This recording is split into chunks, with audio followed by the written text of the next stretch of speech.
இந்திய இராணுவத்தில் பணிபுரியும் போது 2 பிள்ளைகளும் ராவி நதியில் தவறி விழுந்து மரித்து விட்டார்கள். பிறகு அவர் மற்றும் அவர் மனைவி பிள்ளைகள் இழந்த துக்கத்தில் என்ன செய்வது என்று தெரியாமல் தவித்துக் கொண்டு இருக்கும்போது இயேசு கிறிஸ்து தரிசனம் கொடுத்து இருவரும் ஆண்டவருக்கென்று ஊழியம் செய்யும்படி அழைக்கப்பட்டார்கள்.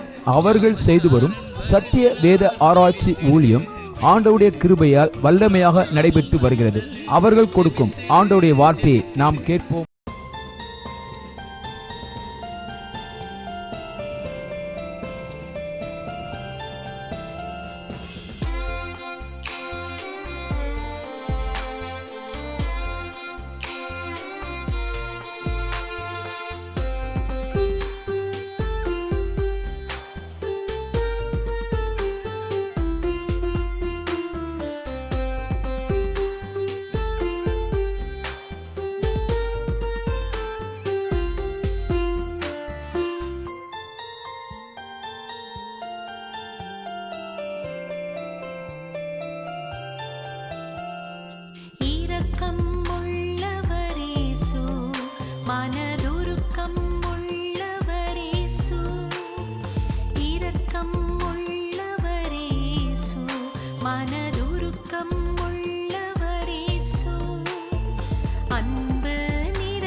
ஜெகத்தை ஜெயித்தவரேசு.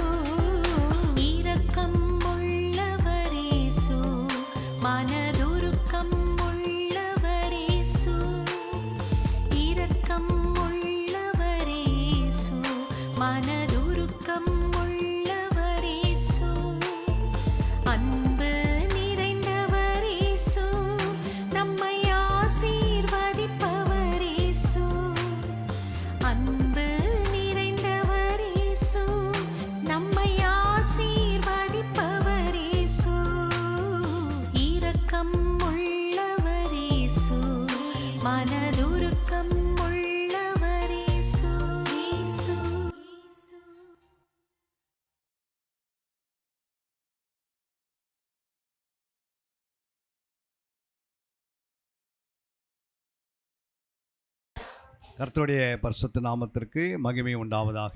இந்த நாளிலே என் அழைத்த அருமையான போதகருக்கும் அருமையான அவருடைய துணைவியார் பிள்ளைகள் உங்கள் யாவருக்கும் ஆண்டவராக இயேசுவின் நாமத்தினாலே என் நன்றி உள்ளத்தோடு என் குடும்பத்தின் சார்பாக வாழ்த்து தெரிவித்துக் கொள்கிறேன். அல்லேலூயா. இந்த நாளிலே ஆண்டவருடைய வார்த்தையை நாம் கேட்க போகிறோம். எத்தனை பேர் வேத புத்தகத்தை கொண்டு வந்திருக்கிறீங்க? வேத புத்தகத்தை உயர்த்தி ஒரு அழியில பார்க்கலாம். எல்லாமே வேத புத்தகத்தை. எத்தனை பேர் நோட்ஸ் கொண்டு வந்திருக்கிறீங்க எழுதுவதுக்கு? கரங்களை உயர்த்தி ஒரு அலையிலே சொல்லுங்கள் ஆண்டவருக்கு. கொண்டு வராதவங்க அடுத்த வாரத்தில் என்ன பண்ணுங்கள், கொண்டு வந்து ஆண்டவர் சொன்ன வார்த்தைகளை எழுதுங்க. அல்லேலூயா. அது இருதயத்தில் எழுதும் போது ஃபஸ்ட்டு உங்களுடைய நோட்ஸில் எழுதுங்க, இரண்டாவது உங்களுடைய இருதயத்தில் எழுதுங்க, மூன்றாவது அதன்படி வாழ்ந்து காட்டுங்க. அல்லேலூயா. ஏன்னா நம்ம வந்து ஆண்டுடைய இரத்தத்தினால் கழுவப்பட்டு மீட்கப்பட்டவர்கள். அல்லேலூயா. நம்மளாம் யார்? ஆண்டவரால் மீட்கப்பட்டவர்கள். நம்ம பரலோகத்துக்குரியவர்கள். அல்லேலூயா. இப்போ பரலோகத்துக்குரியவர்கள் எப்படி இருக்கணும்? பரலோகத்துக்குரியவங்க எப்படி இருக்கணும் சொல்லுங்கள்.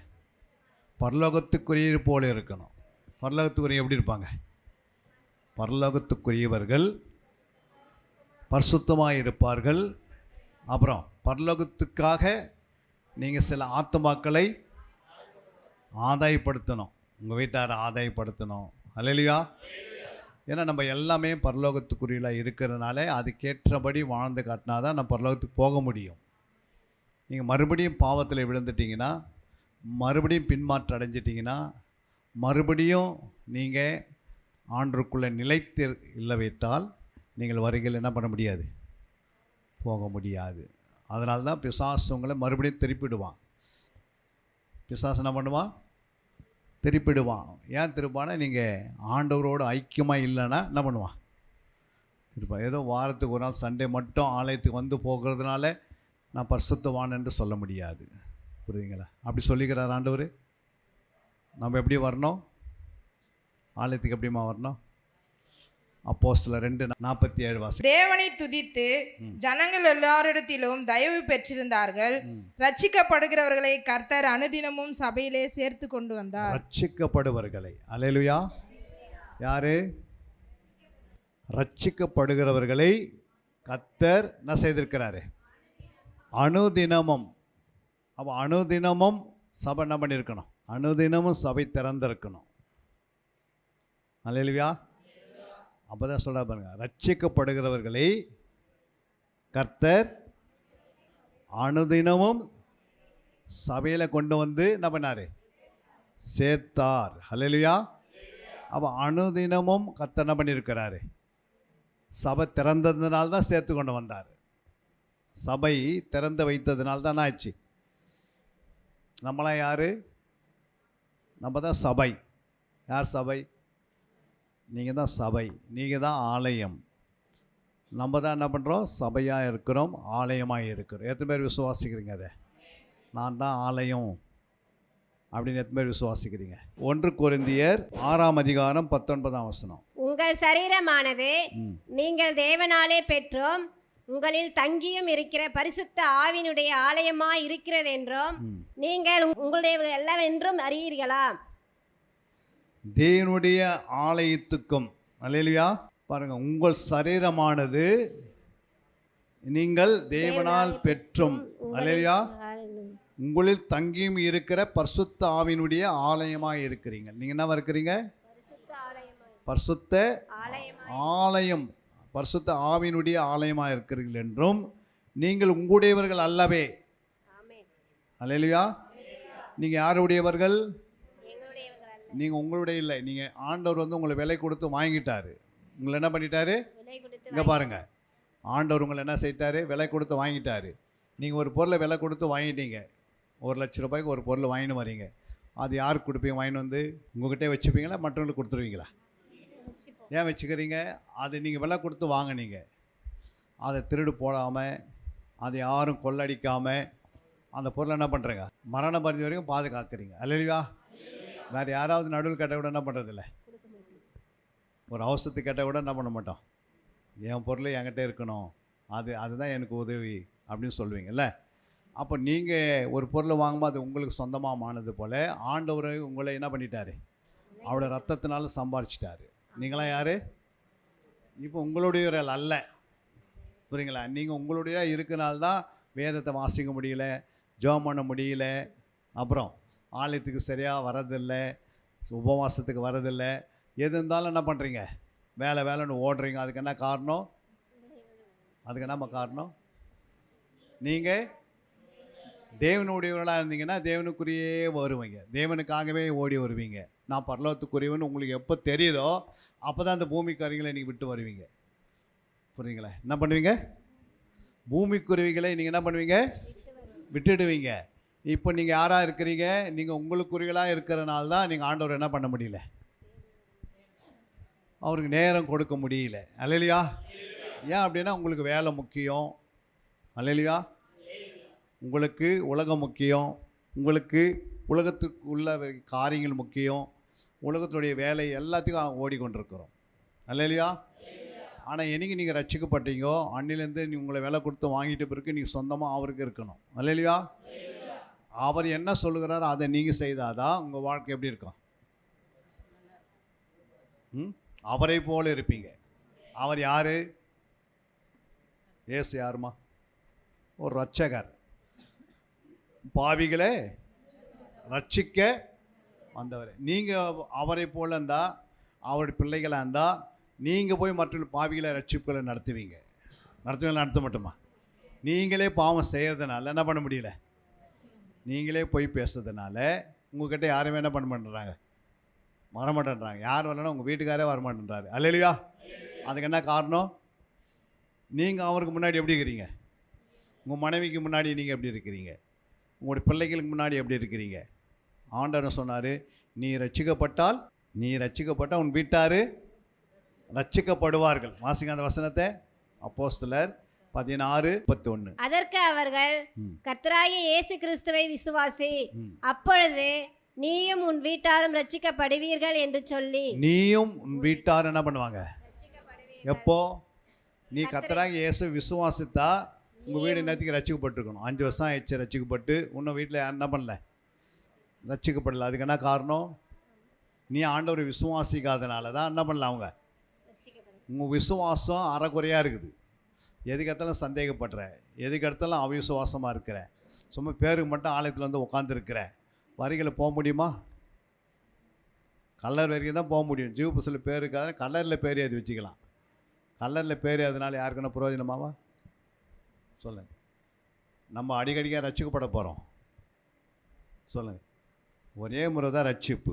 அதுக்கு பிறகு நீங்கள் அந்த ரட்சிப்பு நிறைவேற பிரயாசப்படணும். உங்கள் ரட்சிப்பு நிறைவேற என்ன பண்ண? நீங்கள் தாயின் வயிற்றில் குழந்தை பிறந்துட்டா அந்த பிள்ளை அதே மாதிரி 20 வருஷம் அப்படியே இருக்குமா, இல்லை வளர்ந்து வந்திருக்குமா? வளர்ந்துன்னா என்ன செய்யணும்? அது எப்படி வளரும்? தானாக வளருமா? எப்படி வளரும்? அதுக்கு உணவு கொடுக்கணும். உணவு ஒன்று கொடுக்கலன்னா குழந்தை எப்படி இருக்கும்? 20 வருஷம் ஆனாலும் எப்படி இருக்கும் குழந்தை? மெலிஞ்சு போயிருக்கும், அப்புறம் செத்து போகிற மாதிரி இருக்கும், அப்புறம் 20 வருஷம் குழந்தைக்கு சாப்பாடு சரியாக கொடுக்கலாம் எப்படி இருக்கும்? கை கால்லாம் நடக்க முடியாது. அது மாதிரி நீங்கள் ரட்சிக்கப்பட்டிருக்கு உங்களுடைய உள்ளான மனுஷனாகிய குழந்தை, ஆத்மா குழந்தையாக இருந்தால் நீங்களும் உங்களால் என்ன பண்ண முடியாது? நடக்க முடியாது. மனவாட்டியாக மாற முடியாதுல்ல. மனவாட்டினா எப்படி இருக்கணும்? எப்படிமா இருக்கணும்? ஒரு டாக்டருக்கு ஒரு மனவாட்டியை தேடுறாங்க, மனைவியை எப்படி தேடுவாங்க? அப்படியே அவங்க நடக்க முடியாத கஷ்டப்பட்டு வந்துருக்கிறாங்க ரோட்டில். அவங்க என்ன படிச்சுக்கிறேன், நானும் டாக்டர் தான் படிச்சிருக்கிறேன், ஆனால் என்ன பண்ணிக்கிறாங்க? அவங்களாம் நடக்கவே முடியல, உடம்பெல்லாம் மெலிஞ்சு கிடக்குது. அவங்களும் எம்பிபிஎஸ் டாக்டர் முடிச்சிருக்கிறாங்க. இந்த பிள்ளையே நீ எங்கள் வீட்டுக்கு மருமகளாக வருவேன்னு கூப்பிட்டு வருவீங்களா? கூப்பிட்டு வர மாட்டீங்களா? ஏன்னா உங்கள் பிள்ளைய என்ன படிச்சிருக்கிறாரு? டாக்டர் படிச்சுக்கிறா. அந்த பெண்ணை கொண்டு வருவீங்களா? கொண்டு வர மாட்டீங்களா? உங்களுக்கு மருமகளை ஏற்றுக்க மாட்டீங்களா? ஏன்? ஏன்னா இப்போ அவங்க கையை நிறைய அவங்க சம்பாதிக்கிறாங்க. அவங்களும் எம்பிபிஎஸ் படித்து நல்லா வேலை செய்கிறாங்க. ஆனால் அவங்களாம் என்ன பண்ண முடியல? ஸ்ட்ரைட்டாக நடக்க முடியல. கை காலம் எப்படி இருக்குது? அப்படியே நொண்டி வராங்க. புரியுங்களா? அங்கேருந்து இங்கே வரத்துக்கு, பிரிட்ஜிலேருந்து இங்கே வரத்துக்கு 2 நாள் ஆகுது. வரத்துக்கு எத்தனை நாள்? அப்படிப்பட்டவங்களும் உங்களுடைய மகனுக்கு மகளாக ஏற்றுக்கொள்வீங்களா?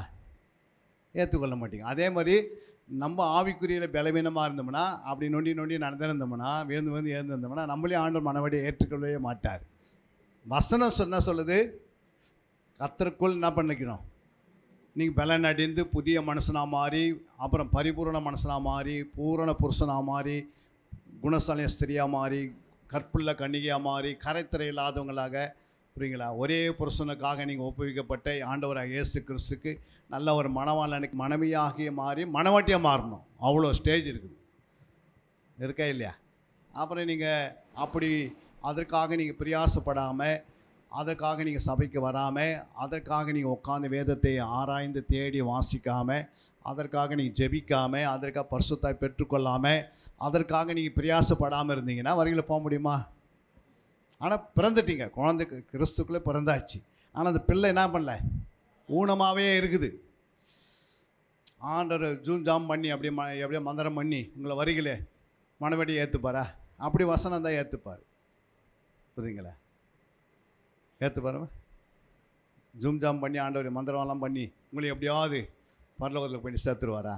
அப்படிலாம் கிடையாது. நம்ம ரட்சிக்கப்பட்டவன் இந்த சர்ச்சையில் இருக்கிறீங்க, அவருக்குள்ளே நிலைத்திருந்து இரவு பகலும் வேதத்தை தியானம் பண்ணி சொன்ன வசனத்தின்படி ஜெபம் பண்ணி பரிசுத்தாய் பெற்று, அப்புறம் அவருக்கு உண்மை உத்தமாக நேர்மையாக வாழ்ந்து, அப்புறம் வேறு நல்ல ஒரு மனவாட்டி ஸ்தானத்தை நீங்கள் உருவாக்கப்பட்டு வருகைக்கு என்ன பண்ணியிருக்கணும், ஆயத்தமாக தான் போக முடியும். இல்லைன்னா வருகையிலெல்லாம் போக முடியாது. அதான் ஆண்டவர் சொன்னார், பரலோகத்துக்கு போகிறவங்க எப்படி போகிறவாங்களா, இடுக்கமான வாசல். அது என்ன வாசல்? அதில் போகிறவங்க இப்போ இதில் இருக்கிறவங்க எத்தனை பேர் போவாங்கன்னு கணக்கு போட்டு, என்னுடைய கணக்கு பார்த்தா யாருமே போக மாட்டாங்க. அல்லையா? அப்போ எல்லாம் கைவிடப்பட்டுருவீங்க. ஐயோ நான் வந்து பிறந்துட்டேன் ஆண்டுக்குள்ளே ஞானஸ்தானத்தினால போயிடணும் அப்படி எங்கன்னா எழுதி வச்சுக்கிறாரா? நம்ம ஸ்கூலில் சேர்ந்துட்டா அவங்க ஒரே மாதிரி ஸ்கூலில் சேர்ந்து வந்துட்டாங்க, அப்புறம் புக்கு எடுக்கிறதில்ல, படிக்கிறதில்ல, எதுவும் செய்யறதில்லை. அப்போ 10ஆம் கிளாஸ் பாஸ் பண்ண முடியுமா? என்ன பண்ண முடியும்? அந்த தாயானவங்க தினந்தோறும் என்ன பண்ணிப்பணும், அந்த பிள்ளையை ஸ்கூலில் என்ன பண்ணியிருக்கணும், அது 1ஆம் கிளாஸில் 2ஆம் கிளாஸில் கொண்டு போய் அங்கே விட்டுட்டு வரணும். வாசலில் எங்கே விட்டு வரணும்? வாசலில் விட்டு வந்திருக்கு. அந்த பிள்ளையை கற்றுக் கொடுத்து ஒரு டீச்சர் இருக்கிறாங்க. அந்த டீச்சர் என்ன பண்ணியிருக்கணும், அந்த டீச்சருக்கு முன்னாடி உட்காந்து டீச்சர் சொல்கிறதெல்லாம் எழுதியிருக்கணும், சொல்கிறதெல்லாம் படிச்சிருக்கணும், அவங்க சொன்னதெல்லாம் ஹோம் ஒர்க் எடுத்துருக்கணும். அப்போ தான் ஒரு கிளாஸ் அது என்ன பண்ணுது, பாஸ் ஆகுது. ஒரு குறிப்பிட்ட நாள் வரும்போது அம்மா வீட்டை விட்டு என்ன பண்ணுறாங்க, பிள்ளையை வண்டியில் ஏற்றி விட்டுறாங்க, அப்புறம் வண்டிக்கு போயிடுது. அது மாதிரி ஆண்டவர் என்ன பண்ணுற, ரட்சிக்கப்படுகிறவர்களை கர்த்தர் அனுதினம் சபையில் கொண்டு வந்து அவரே என்ன பண்ணுற விடுறாரு. நம்ம வெறுமையாக வந்து வெறுமையாக போயின்னுக்கிறோம். ஏதோ வரோம், ஒரு அடக்க ஆராதனைக்காகவோ, இல்லை குழந்தை வீட்டில் நிச்சயம் நடத்துக்கு, பிள்ளைங்களுக்கு நிச்சயம் பண்ணுறதுக்கோ, கல்யாணத்துக்காகவோ, அப்புறம் கர்மாந்திரத்துக்காகவோ, அப்புறம் என்ன இருக்குதுங்க, அதுக்காக நம்ம சர்ச்சை விடாமல் இருக்கிறோம். நம்ம சர்ச்சிட்ட யார் அடக்கம் பண்ண போகிறாங்க? யாரோ ஒருத்தர் இருக்கலாம் பாஸ்டர், அதுக்காக நம்ம சபையை பயன்படுத்திக்கிறோம். அல்லையா? நம்ம வந்து ஆலயம், நம்ம யார்? கர்த்தருடைய ஆலயம். நீங்கள் யார்? வாசிங்க அந்த வசனத்தை. 1 கொரிந்தியர் 3:16. நீங்கள் தேவனுடைய ஆலயமாய் இருக்கிறீர்கள் என்று தேவனுடைய ஆவி உங்களில் வாசமாய் இருக்கிறார் என்றும் அறிந்திருக்கிறீர்களா? ஒருவன் தேவனுடைய ஆலயத்தை கெடுத்தால் அவனை தேவன் கெடுப்பார். தேவனுடைய ஆலயம் பரிசுத்தமாய் இருக்கிறது, நீங்களே அந்த ஆலயம். இப்போ நம்மளாம் யாரு? சொல்கிறா பாருங்க, நீங்கள் தேவனுடைய ஆலயம், தேவனுடைய ஆலயம் பரிசுத்தமாக இருக்கிறது, நீங்களே அந்த ஆலயம். அதில் போட்டிருக்குதுல, நீங்கள் தேவனுடைய ஆலயம். ஆலயம்னா என்ன? அது பரிசுத்தமாக இருக்கிறது. என்ன இருக்குது? பரிசுத்தமாக. இப்போ நீங்கள் பரிசுத்தமாக ஆலயம், நீங்கள் தான் ஆலயம். இப்போ நான் ஒரு ஆலயம்னு வச்சுக்கோ, என்கிட்ட என்ன உட்காந்தாங்கன்னா அவங்க ரட்சிக்கப்படுவாங்க, அவங்க இயேசு பற்றி சொல்லணும், உடனே சொல்லணும் நான். ஏன்னா ஆலயத்தில் என்ன இருக்குது? ஆண்டுடைய வார்த்தை இருக்குது. புரியுங்களா? ஆண்டோடைய வார்த்தை. இப்போ நீங்களும் ஆலயமாக உட்காந்துக்கிறீங்க, ட்ரெயினில் பக்கத்தில் ஒருத்தர் உட்காந்துக்கிறீங்க, அவங்ககிட்ட நீங்கள் ஒரு வசனத்தை சொல்கிறீங்க. ஏன் சொல்கிறீங்க? அவங்கள ஆலயமாக மாற்ற பாருங்க. புரியுங்களா? இயேசு பற்றி சொல்லி அவங்கள ஆண்டவருக்குள்ளே வழிநடத்தி ஆலயத்தை கொண்டு வர வேண்டியது யாருடைய வேலை? உன்னை ஆண்டவர் என்ன பண்ணுறாரு? உன்னை கொண்டு பல காரியங்களை செய்கிறார். அதனால் உனக்கு ஆயுஷை கூட்டுறாரு, உன்னுடைய தேவைகளை சந்திக்கிறாரு. நீ ஒருத்தருக்கு போய் இயேசு பற்றி சொன்னால் அன்னிலேருந்து உன் ஆயுஷ் நாள் என்ன பண்ணுது? கூட்டுது. கொரோனா வந்தாலும் கூட்டுவார், கொரோனா வந்தால் மறிக்க மாட்டாங்க. ஏன் அப்படின்னா அவங்கள வச்சு நிறைய செய்ய வேண்டியது இருக்குது ஊரில். அல்லையா? அப்போ ஊரில் உதவாதெல்லாம் மறிக்காது இருக்கும்போது அப்போ அவரை பற்றி சொல்கிறவங்களாம் எப்படி இருப்பாங்க? அவங்க மறிச்சிடுவாங்களா? என்னம்மா உதவாதுங்கன்னா அவங்க ரட்சிக்கப்படாததுக்காக ஆண்டவர் அவங்கள உயிரை வைக்கிறார். கொரோனா மறிக்கக்கூடாது, அவங்கள வைக்கிறாரு. ரட்சிக்கப்பட்டுட்டு நம்ம வந்து ஆண்டவர் பற்றி சொல்லனா நம்மளை உடனே கொரோனாவில் எடுத்துருப்பார். இந்த சரீரம் எதுக்கு யூஸ் ஆகலை. நீங்கள் மற்ற பேருக்கு இடலாக இருக்கிறீங்க, ரட்சிக்கக்கூடாதபடி உங்களை தடை பண்ணுறீங்க. அல்லையா? உங்களை பார்க்குறவங்களாம் மனம் தர மாட்டேன்றாங்க. தண்ணி அடிக்கிறீங்கன்னா வச்சுக்கோ, நான் வருது 2 கல்யாணம் பண்ண நான் வருது. என்னம்மா தப்பான வழியில் நடந்தால் அதெல்லாம் வந்து அப்படி கிறிஸ்துவம் நடப்பாங்களா? அப்படி நடக்கிறாங்கன்னா அவங்க யாரும் இல்லை. கிறிஸ்துனா என்ன? கிறிஸ்துனா என்னம்மா? கிறிஸ்துனா என்ன? ஏசுனா என்ன? ஏசுன்னா ரட்சகர். ஏசுனா என்னது? கிறிஸ்துனா அபிஷேகம் பண்ணப்பட்டவர். நீ கிறிஸ்துவனா நீங்கள் எப்படின்னா இருக்கணும்? அபிஷேகம் பண்ணப்பட்டா இருக்கணும். அபிஷேகம் பண்ணப்பட்டவருங்க என்ன பண்ணுவாங்க சொல்லுங்கள்? உங்களுக்குள்ள இருக்கிற அபிஷேகம் மற்றவங்களுக்கு ட்ரான்ஸ்ஃபர் ஆகும். ஒருத்தருக்குள்ளே கொரோனா இருக்குதுன்னா அவங்க மட்டும் வீட்டுக்கு ஒரு வீட்டில் போய் ஒரு 3 நாள் தாங்கன்னா அவங்க வீட்டில் இருக்கிறவங்க என்ன உண்டாகும்? கொரோனா உண்டாகுமா? எல்லாம் தப்பிப்பாங்களா? உண்டாகும். ஏன் உண்டாகுது? உனக்குள்ள இருக்கிற அந்த ஆவி எல்லாருக்குள்ளேயும் போயிடுது. நீ பேசும்போது எல்லாருக்குள்ளேயும் போகும்போது உனக்குள்ள ஒரு அபிஷேகம் தான் அந்த வீடு என்ன பண்ணுது? அபிஷேகத்தில் நிரப்பப்படும். அபிஷேகம் நுகங்களை முறிச்சிடும். அப்போ அபிஷேகம் உங்கள் மேலே இருக்குதா? எத்தனை பேரில் அபிஷேகம் இருக்குது? அவங்க மட்டும் கரங்களை உயர்த்தி காட்டுங்க போகலாம், என் மேலே தேவ அபிஷேகம் இருக்குது. ரொம்ப கஷ்டம் இல்லை?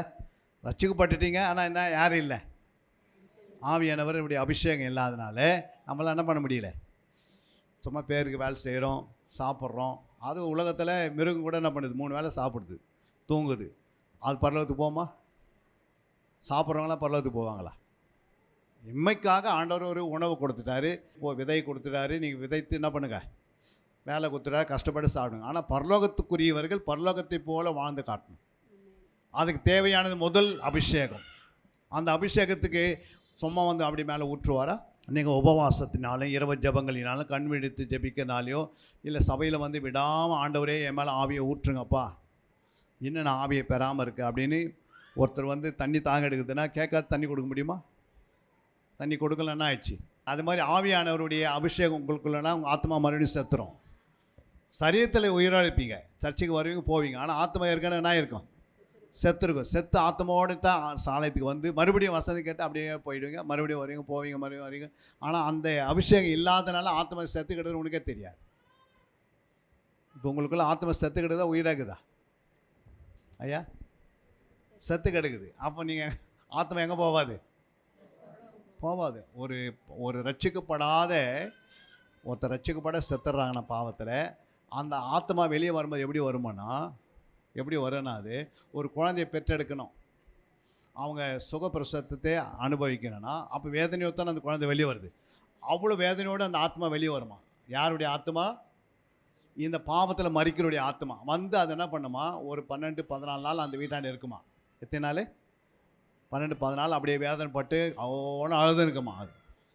அப்புறம் 14 நாள் முடிஞ்ச பிறகு அது என்ன பண்ணுமா? நரகத்துக்கு தானவே நடந்தே போகணுமா?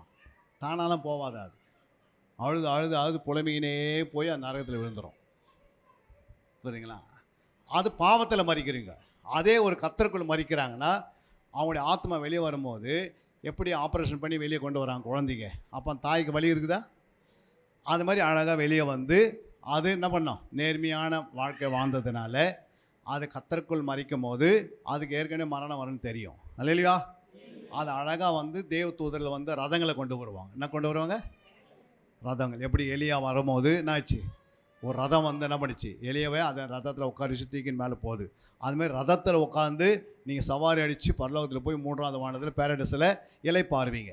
எது வரைக்கும்? ஆண்டுடைய ரகசிய வருகை வரைக்கும். புரியுங்களா? அந்த ரதத்தில் உட்காரணும்.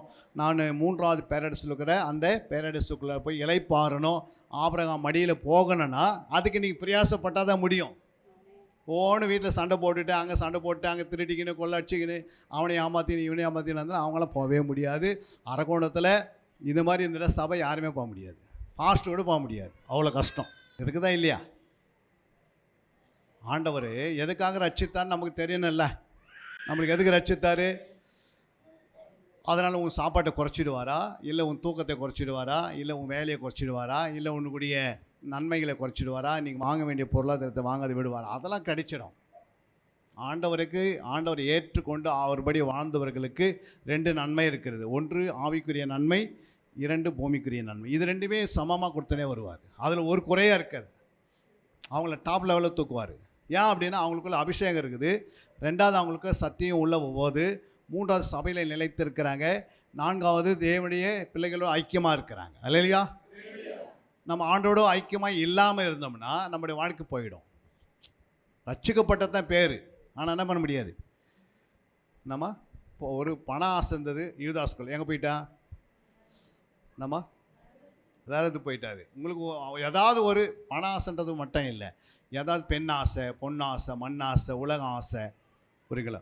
இந்த உலகத்தினுடைய பெருமை, இல்லை இந்த உலகத்தில் மேட்டிமை, நீ எதுக்கு எடுத்தாலும் நீ போய் பேசியிருந்தா அவங்க போவாங்களா பரலோகத்துக்கு? போகவே மாட்டாங்க, கைவிடப்பட்டுருவாங்க. அப்புறம் நரகத்தில் போய் விழுந்து வேதனைப்பட்டு அப்புறம் அந்த ஆத்மா அங்கே தான் சாகும். 2வது மரணம் அங்கே தான் சந்திக்கும். அப்போ நீங்கள் 1000 விட சாட்சியம் வர முடியாது. இது நித்தியமாக வாழ வேண்டிய வாழ்க்கையை வாழ முடியாது. ஆனால் ரட்சிக்கப்பட்டுட்டு அது இழந்து போகிறது ரொம்ப கஷ்டம். ரட்சிக்கப்படாத இருந்தாவே நல்லது. ஆனால் நீங்கள் ரட்சிக்கப்பட்டு மறுபடியும் நீங்கள் நடுவானத்தில் போய் இயேசுவை சந்திக்கும் போது அன்றைக்கி உன் மேலே வஸ்திரம் இல்லை, கல்யாண வஸ்திரம் இல்லைன்னா அங்கேருந்து தள்ளுவார் ஆண்டவர் கீழே. அப்போ மேலேருந்து கீழே வந்தால் எவ்வளோ கஷ்டம். மேலே போய் ஒருத்தர் விழுந்தால் எப்படிமா இருக்கும்? ஒரு மனுஷன் வஸ்திரம் இல்லாத எங்கே போயிட்டானா? கல்யாண வீட்டுக்குள்ளே போயிட்டான். அப்போ இயேசு கேட்குறாரு, உன் வஸ்திரம் எங்கேப்பா அப்படின்னா அவன் என்ன செய்த எதுவுமே சொல்லலை. இப்போ எப்படி நீங்கள் கேட்கறது எதுவும் சொல்லாதீங்க, அதுமாதிரி அன்றைக்கி ஆண்டவர் கேட்பார். கேட்க மாட்டாரா? கேட்பார். அப்போ வஸ்திரம் இல்லைன்னா என்ன பண்ணுவோம்? அவனை கையங்கால பிடிச்சி எங்கே போடு, நரகத்தை தள்ளுன்றார். அப்போ மேலே போய் கீழே வந்து கடையில் இங்கேயே சர்ச்சை விட்டு போயிடலாம். எதுக்கு வேஸ்ட்டு இங்கே உட்காந்து உங்கள் நேரத்தை செலவு பண்ணி அப்புறம் நீங்கள் ஏதோ வாரத்துக்கு அந்த சண்டேயில் கூட ஏன்னா ஒரு சீரியல் பார்த்துக்கலாம், இல்லை பக்கத்து வீட்டுக்கு போய் பார்க்க பேசலாம், எங்கன்னா சுற்றலாம். அந்த ஒரு 3 மணி நேரம் தான் வரீங்க. எத்தனை மணி நேரம்? ஒரு மாதத்துக்கு எத்தனை மணி நேரம்? 720 ஹவர்ஸ். எத்தனை? 720 மணி நேரத்தில் ஒரு 3 மணி நேரம் சர்ச்சுக்குள்ளே வந்து போகிறீங்க, அவ்வளோதான். அதனால் பரலோகத்துக்கு போய்ட்டு நான் சொல்லியிருக்கிறார். 40 வருஷம் சர்ச்சிலே உட்காந்துங்க 2 பேர் தான் போனாங்க. 40 வருஷம் சர்ச்சிலே இருந்தாங்க, எந்த வேலைக்கே போகல. நாங்கள் யாருன்னா போனாங்களா? 2 பேர் தான் போனாங்க. யார் யார்? ஏசுவான் காலிப்போம். இப்போ நீங்கள் 3 ஹவர் வந்து போகிறீங்க ஒரு மாதத்துக்குன்னா 12 மாதத்துக்கு எத்தனை மணி நேரம் வந்து போகிறீங்க? அதுலேயும் எத்தனை பேர் லேட்டு, அதுலேயும் ஆண்டவருக்கு கீழ்ப்படியாத வரவங்க எவ்வளோ பேர் இருக்கிறாங்க இல்லையுமா? ட்ரெயின் 8 மணிக்குன்னா அந்த ட்ரெயினை பிடிக்கணும். அதுக்கு பிறகு அதோட நாளைக்கு தான் அந்த ட்ரெயின்னா என்ன பண்ணுவோம்? 7 மணிக்கே போய் உட்காந்துப்போம்.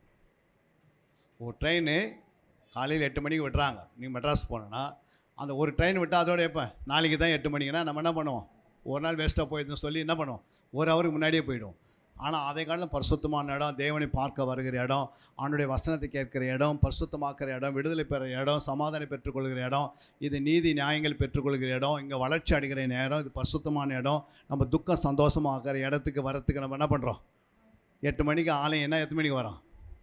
10 மணிக்கு ஆலயம்னா எத்தனை மணிக்கு வரோம்? சொல்லுங்கள். அப்படியே அசதியாகவும் தான் வேலையெல்லாம் செய்து முடித்து கொஞ்சம் மிச்சம் எதனா தான் நம்ம ஆண்டவர் கொடுக்கறதுக்கு வரோம். அல்லையா? ஆண்டவர் வரத்துக்கு முன்னாடியே சொல்லுவார், உன்னை நான் அங்கீகரிக்கலை, நீ காயனை போல இருக்கிற மகளே, நீ எப்படின்னா மாறணும், ஆபேலாக மாறணும். ஆனால் என்ன இருக்கிற ஏதோ ஒரு காணிக்கை செலுத்திட்டு ஆண்டவரை நாமத்தை மகிமைப்படுத்தி போகலான்னா காணிக்கை எப்படியாப்பட்ட மனுஷனாக மாறினா? தன் தம்பியே என்ன பண்ணிட்டான்? கொலை செய்தான். அது மாதிரி நீங்கள் யாராவது என்ன பண்ணுறீங்க? ஏதாவது ஒன்று சொல்லிட்டு தான் வந்துருக்கிறீங்க இந்த வாரம் ஃபுல்லாக. அல்லையா? யாராவது வசனப்படுத்த வேண்டியது, யாராவது என்ன பண்ணுறீங்க?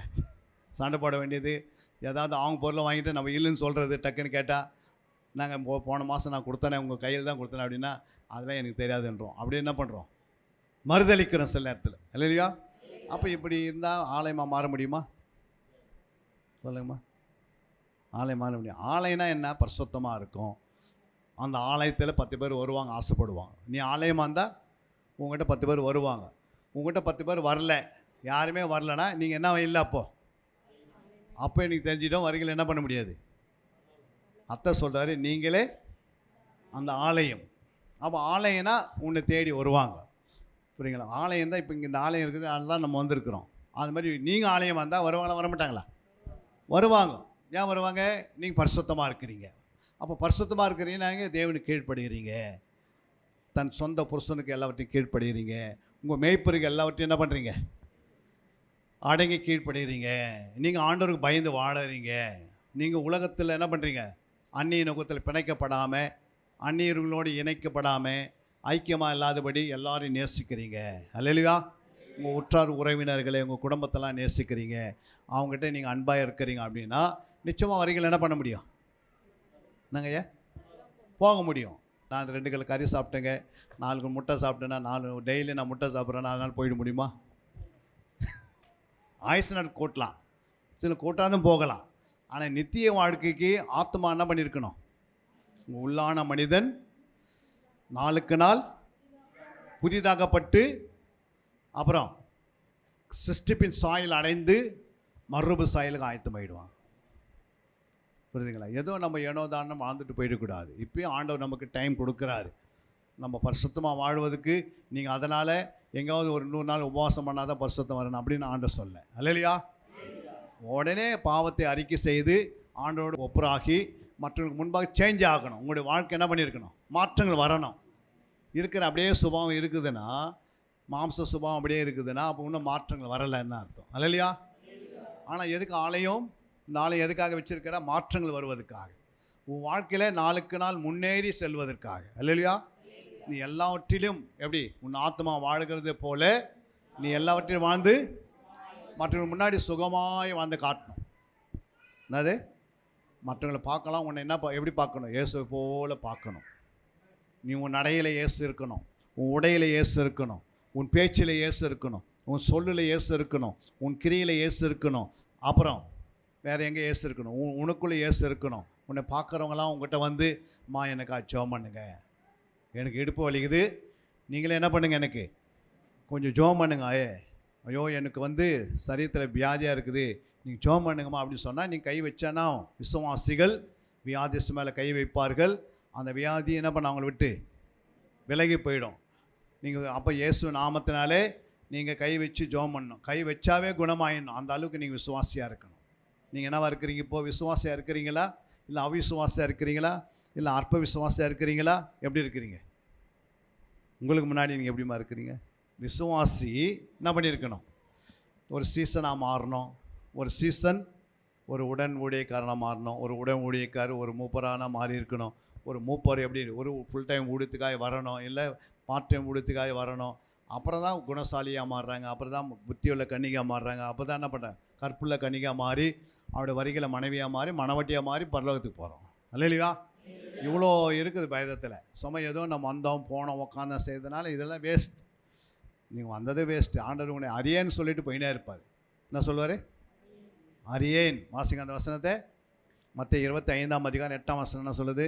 புத்தி இல்லாதவர்கள் புத்தியுள்ளவர்களை நோக்கி, உங்கள் எண்ணெயில் எங்களுக்கு கொஞ்சம் கொடுங்கள், எங்கள் தீவட்டிகள் அணைந்து போகிறதே என்றார்கள். புத்தியுள்ளவர்கள் பிரதியுத்தரமாக, அப்படியல்ல, எங்களுக்கும் உங்களுக்கும் போதாமல் இராதபடி நீங்கள் விற்கிறவர்களிடத்திற்கு போய் உங்களுக்காக வாங்கி கொள்ளுங்கள் என்றார்கள். அப்படியே அவர்கள் வாங்கி போன போது மணவாளன் வந்துவிட்டார். ஆயத்தமாயிருந்தவர்கள் அவரோடே கூட கல்யாண வீட்டுக்குள் பிரவேசித்தார்கள். கதவும் அடைக்கப்பட்டது. பின்பு மற்ற கணிகைகளும் வந்து, ஆண்டவரே ஆண்டவரே, எங்களுக்கு திறக்க வேண்டும் என்றார்கள். அதற்கு அவர், உங்களை அறியேன் என்று மெய்யாகவே உங்களுக்கு சொல்லுகிறேன் என்றார். மனுஷகுமாரன் வரும் நாளையாவது நாளிகையாவது நீங்கள் அறியாதிருக்கிறபடியால் விழித்திருங்கள். அன்றியும் பரலோக ராஜ்யம் புரதேசத்துக்கு பிரயாணமாய் போகிற ஒரு மனுஷன் தன் ஊழியக்காரரை அழைத்து தன் ஆஸ்திகளை அப்போது அங்கே மணவாளன் வரும்போது அந்த புத்தி உள்ளவர்கள் என்ன பண்ணாங்க? அவங்க எடுத்துக்கொள்ளப்பட்டாங்க. புத்தி இல்லாத கண்ணிக்கு என்ன பண்ணிட்டாங்க? கைவிடப்பட்டாங்க. கைவிடப்பட்டதுக்கு என்ன காரணம்னா, புத்தி உள்ளவர்கிட்ட அபிஷேகம் இருந்தது, புத்தி இல்லாதவங்கிட்ட அபிஷேகம் இல்லை. ஏன் அபிஷேகம் நமக்கு எதுக்கு தேவை அப்படின்னா, அபிஷேகம் இருந்தால் தான் உனக்கு ஜெபம் பண்ண முடியும், உன்னால் பைபிள் வாசிக்க முடியும். அந்த அபிஷேகம் உன் மேலே இருக்கிற வரைக்கும் நீ நேரத்தோடு ஆலயத்துக்கு வருவே, 4 பேருக்கு இயேசு பற்றி சொல்லுவே. அப்புறம் அபிஷேகம் இருந்தால் தான் உன்னுடைய எல்லா ஆசீர்வாதம் உன் கையில் வந்து நிற்குது. அபிஷேகம் இருந்தால் தான் நீ யார்கிட்டையும் போய் என்ன பண்ண மாட்டேன், ஒரு 100 ரூபாய் கடன் கூட வாங்க மாட்டேன். அல்லேலூயா. 4 பேர் கொடுப்புக்கிற அளவுக்கு ஆண்டு உயர்த்துவார். அல்லேலூயா. அபிஷேகம் இல்லை அப்படின்னா நீ எப்படி இருப்ப? பைபிள் வாசிக்க முடியாது, ஜெபிக்க முடியாது. நான் நீ உங்களுடைய வீட்டில் என்ன இருக்க முடியாது, 10 பைசா கடன் இல்லாத இருக்கிற ஆள் நீ. அநேக கடன் பட்டிருப்ப, உனக்கு சரியான வேலை இருக்காது, போகிறதெல்லாம் சண்டை இருக்கும், பக்கத்து வீட்டுக்கு போனால் உன்னை திட்டுவாங்க, உன்னை எங்கன்னா வழியில் போனால் யாருன்னா கால் மறிப்பேன், அவன் உன்னை அடிப்பான். அல்லையா? ஏதாவது சண்டை எடுத்துன்னு டெய்லி ஏதாவது ஒன்று நடந்துனே இருக்கும். உன் வாழ்க்கையில் என்ன பண்ண நிம்மதியாகவே இருக்காது. அப்படியே வாழ்ந்துக்கிறது பேர் மட்டும் கிறிஸ்துவனாக இருக்கும். ஆனால் வாழ்க்கையில் அபிஷேகம் இல்லாதனால உன்னுடைய வாழ்க்கை எப்படி இருக்கும், கடைசி வரைக்கும் மரணம் சந்திக்கிற நாள் வரைக்கும் ரொம்ப வேதனையாக இருக்கும். கர்த்தரை எதிர்பார்ப்பார், இந்த மனசை எப்படியா மாறுவான்னு. எப்படியாவது பைபிள் வாசித்து அபிஷேகம் பெறுவான், அபிஷேகம் பெற்று பைபிள் வாசிப்பான், ஜெபம் பண்ணுவான் அப்படின்னு ஆண்டவர் உனக்காக ஜெபம் பண்ணி தான் இருப்பார் ஆண்டவர். அல்லேலூயா. உனக்காக பரலோகத்தில் இயேசுவும் ஜெபம் பண்ணுறாரு, உங்கள் ஃபாஸ்ட்டாக உனக்காக ஜெபம் பண்ணிப்பார். ஆனால் நீ என்ன பண்ண முடியாது, அபிஷேகம் இல்லாதனால இப்படியே குறைவுள்ள நான் வாழ்ந்து நிற்பேன். உன்னை பார்க்கும்போது மற்றும் எரிச்சல் ஆடுற அளவுக்கு ஆகும். அல்லேலூயா. உன்னை பார்க்கும்போது மட்டுங்க சும்மாவே சண்டை போடுவாங்க. உன்னை பார்க்கும்போது நீ வெறுமையான பாத்திரமாக இருப்ப. அப்போ புத்தி இல்லாத கன்னிகை லாஸ்ட்டில் அவங்களும் சர்ச்சில் தான் மறிக்கிறாங்க, ஆண்டோடைய வரிகளை போக முடியல. அப்போ ஆண்டவர் சொல்கிறாரு, ஆண்டவரே எனக்கு திறந்து விடுங்க, நானும் வரேன் பரலோகத்துக்கு. கேட்கும்போது அவங்க என்ன சொல்கிறார், இயேசு என்ன சொன்னார், உங்களை அறியேன். புரியுங்களா? ஏன் அறியேன்? சர்ச்சில் தானே உட்காந்துதான் நம்ம காணிக்கு எடுத்தோம். காணிக்கு போடும்போது ஆண்டவர் நம்ம பார்க்காத வந்திருப்பார். சொல்லுங்கள், பார்த்துருக்க மாட்டாரா? பார்த்துருப்பார். அப்புறம் நீங்கள் ஆலயத்துக்கு வரும்போது பார்த்துருக்க மாட்டாரா? பார்த்துருப்பார். அப்புறம் நீங்கள் சொல்லுங்கள், பைபிள் வாசிக்கும் போது பார்த்துருக்க மாட்டாரா? பார்த்துருப்பார்.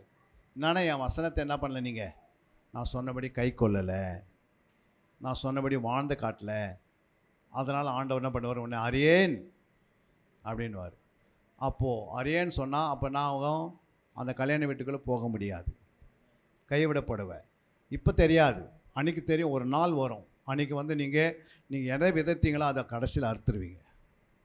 நீங்கள் எப்படிலாம் சபையை நீங்கள் நிர்விசாரமாகவோ இல்லை அசதியாகவோ சபைக்கு வந்ததுனால நீங்கள் அபிஷேகம் பெறாமல் ஏதோ ஒரு மீட்டிங் போனேன், தலைவலிக்காக போனேன், வயிற்று வலிக்காக போனேன், அப்புறம் எங்கேனாலும் நீ போ, ஆனால் நீ போகிற இடத்துல ஒரு விடுதலாகி வரணும். எங்கே போனாலும் எப்படி வரணும்? அந்த இடத்துக்கு போனேன், கண் வலி, எனக்கு நிறைய பேர் மேலே நான் சண்டை போடுவேன். இப்போது எனக்கு சண்டை போடுற ஆவியே இல்லை. நான் இப்போ எல்லாரையும் சாந்தமாக இருக்கிறேன். அந்த மீட்டிங் போனதுனால எனக்கு நல்லா பரவாயில்ல. அங்கே போய் வந்தனால தான் அதிகமாக சண்டே நடக்குதுன்னு அப்படின்னா அர்த்தம். அங்கே போய் வந்தனால தான் நிறைய கடன் படுறேன் அப்படின்னா என்ன அர்த்தம்? நம்ம அப்போ வளர்ச்சி இல்லை. போகிற இடத்துல என்ன இல்லை, எல்லா இடத்துலையும் போகலாம். நீ திருப்பத்தூருக்கு போகலாம், நீ எங்கே போகலாம், வேறு எங்காவது நடத்துகிற மீட்டிங் எல்லா இடத்துக்கும் போகலாம். ஆனால் நீ போகிற இடத்துல நீ எப்படி போய் வரணும், விடுதலையோடு வரணும். ஒரு ஹாஸ்பிட்டலுக்கு போனால் ஒரு 3 மாதம் 1.8 போனாங்க, புரியுங்களா? போகும்போதே மூச்சு இல்லாத போகிறாங்க, கொஞ்சம் தான் மூச்சு இருக்குது, புரியுங்களா? எப்படியோ தட்டின்னு கெட்டின்னு போய் எத்தனை ஆப்ரேஷன் தேட்டரில் உட்கார வச்சு அவங்கள ஒரு 3 மாதம் ஆனவங்க அவங்க வீட்டுக்கு நடந்து வராங்க, உயிரோடு வராங்க, நல்ல பலத்தோடு வராங்கன்னா என்ன காரணம்?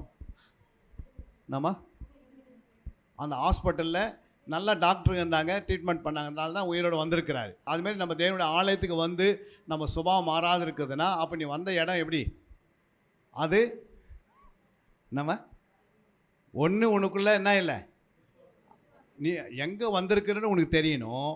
அந்த இடத்துல நீ அபிஷேகத்தை பெற்று இருக்கணும், அந்த இடத்துல நீ விடுதலோடு வாழ்ந்துருக்கணும். உன் மேலே ஒரு அபிஷேகம் இருந்தால் தான் நீ கிறிஸ்துவனாக வாழ முடியும். கிறிஸ்துன்னு பேர் வச்சா போகாது.